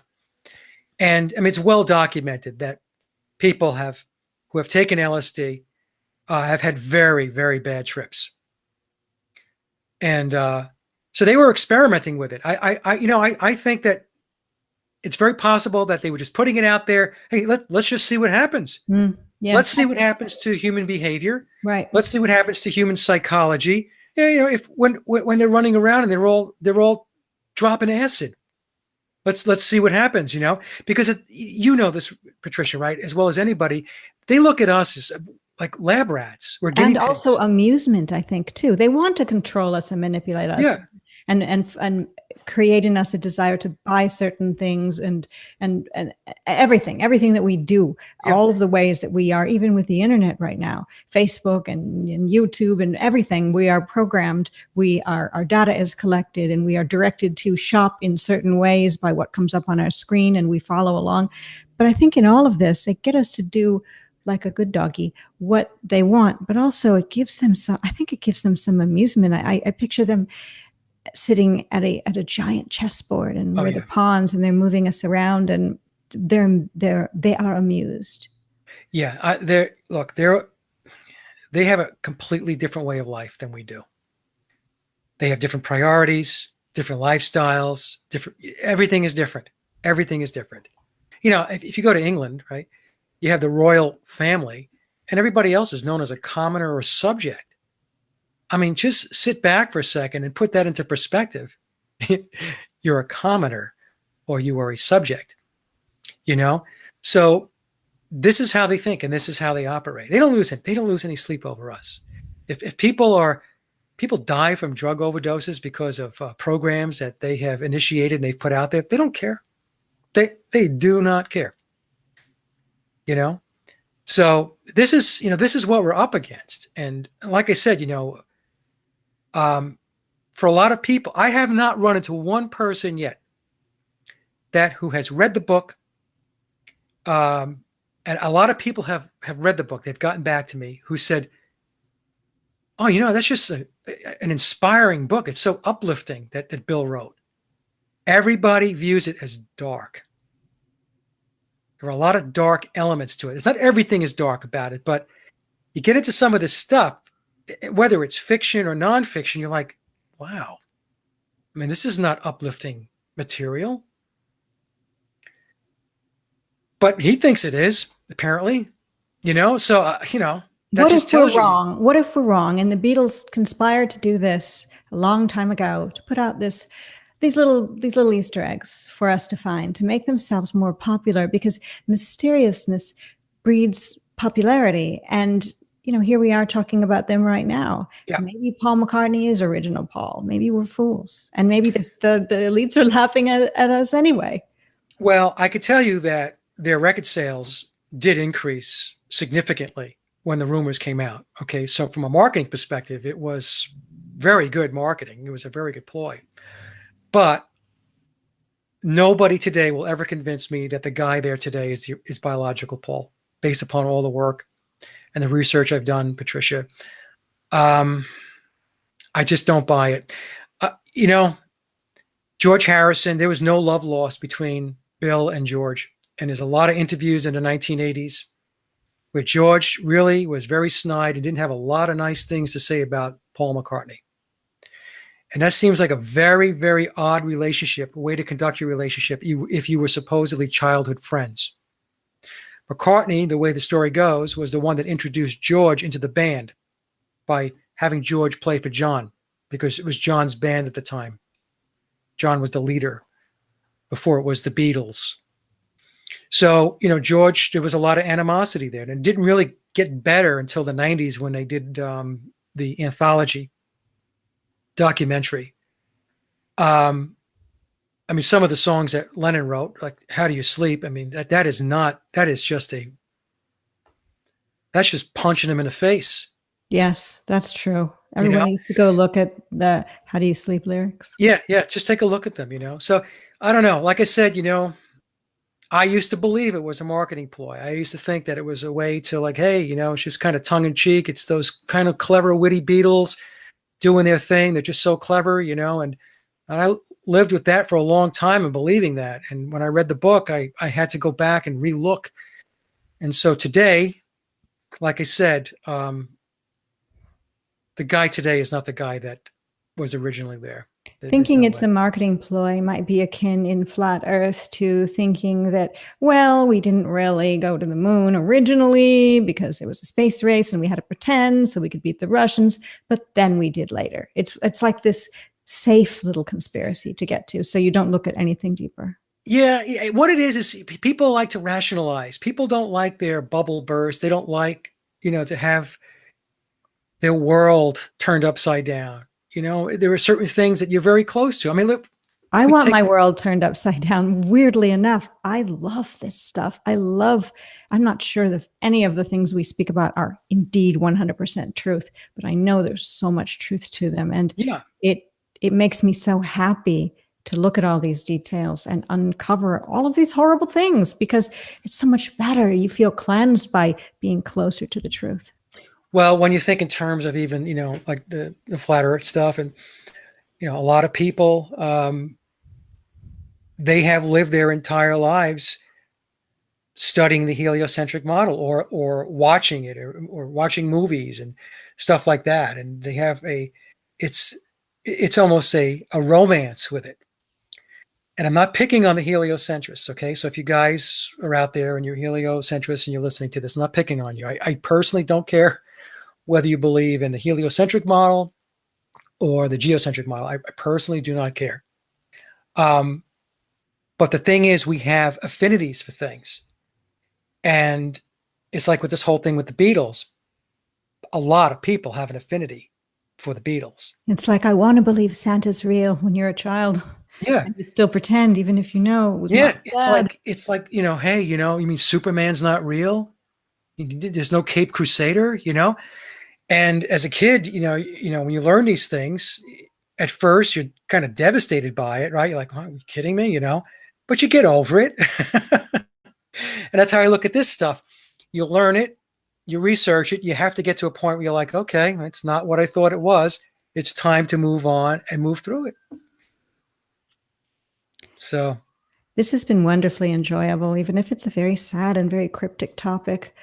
I thank you for coming on. And in the description box is your original channel, The Sage of Quay Radio Hour, Mike Williams. And I'm going to put your Paul is Dead channel. What is the name of the channel? Paul is Dead? Mike Williams's Paul is Dead channel. Okay.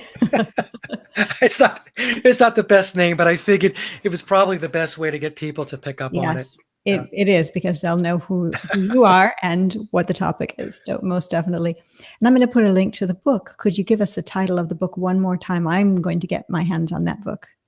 It's The Memoirs of Billy Shears by Thomas U. Harriet. And Tom, if you're listening, I hope I didn't divulge too much and make you uncomfortable. I tried not to. Well, you probably sold the book, so he should be thankful regardless of what you Yeah, I have no financial interest or anything. Yes, of course, either do I.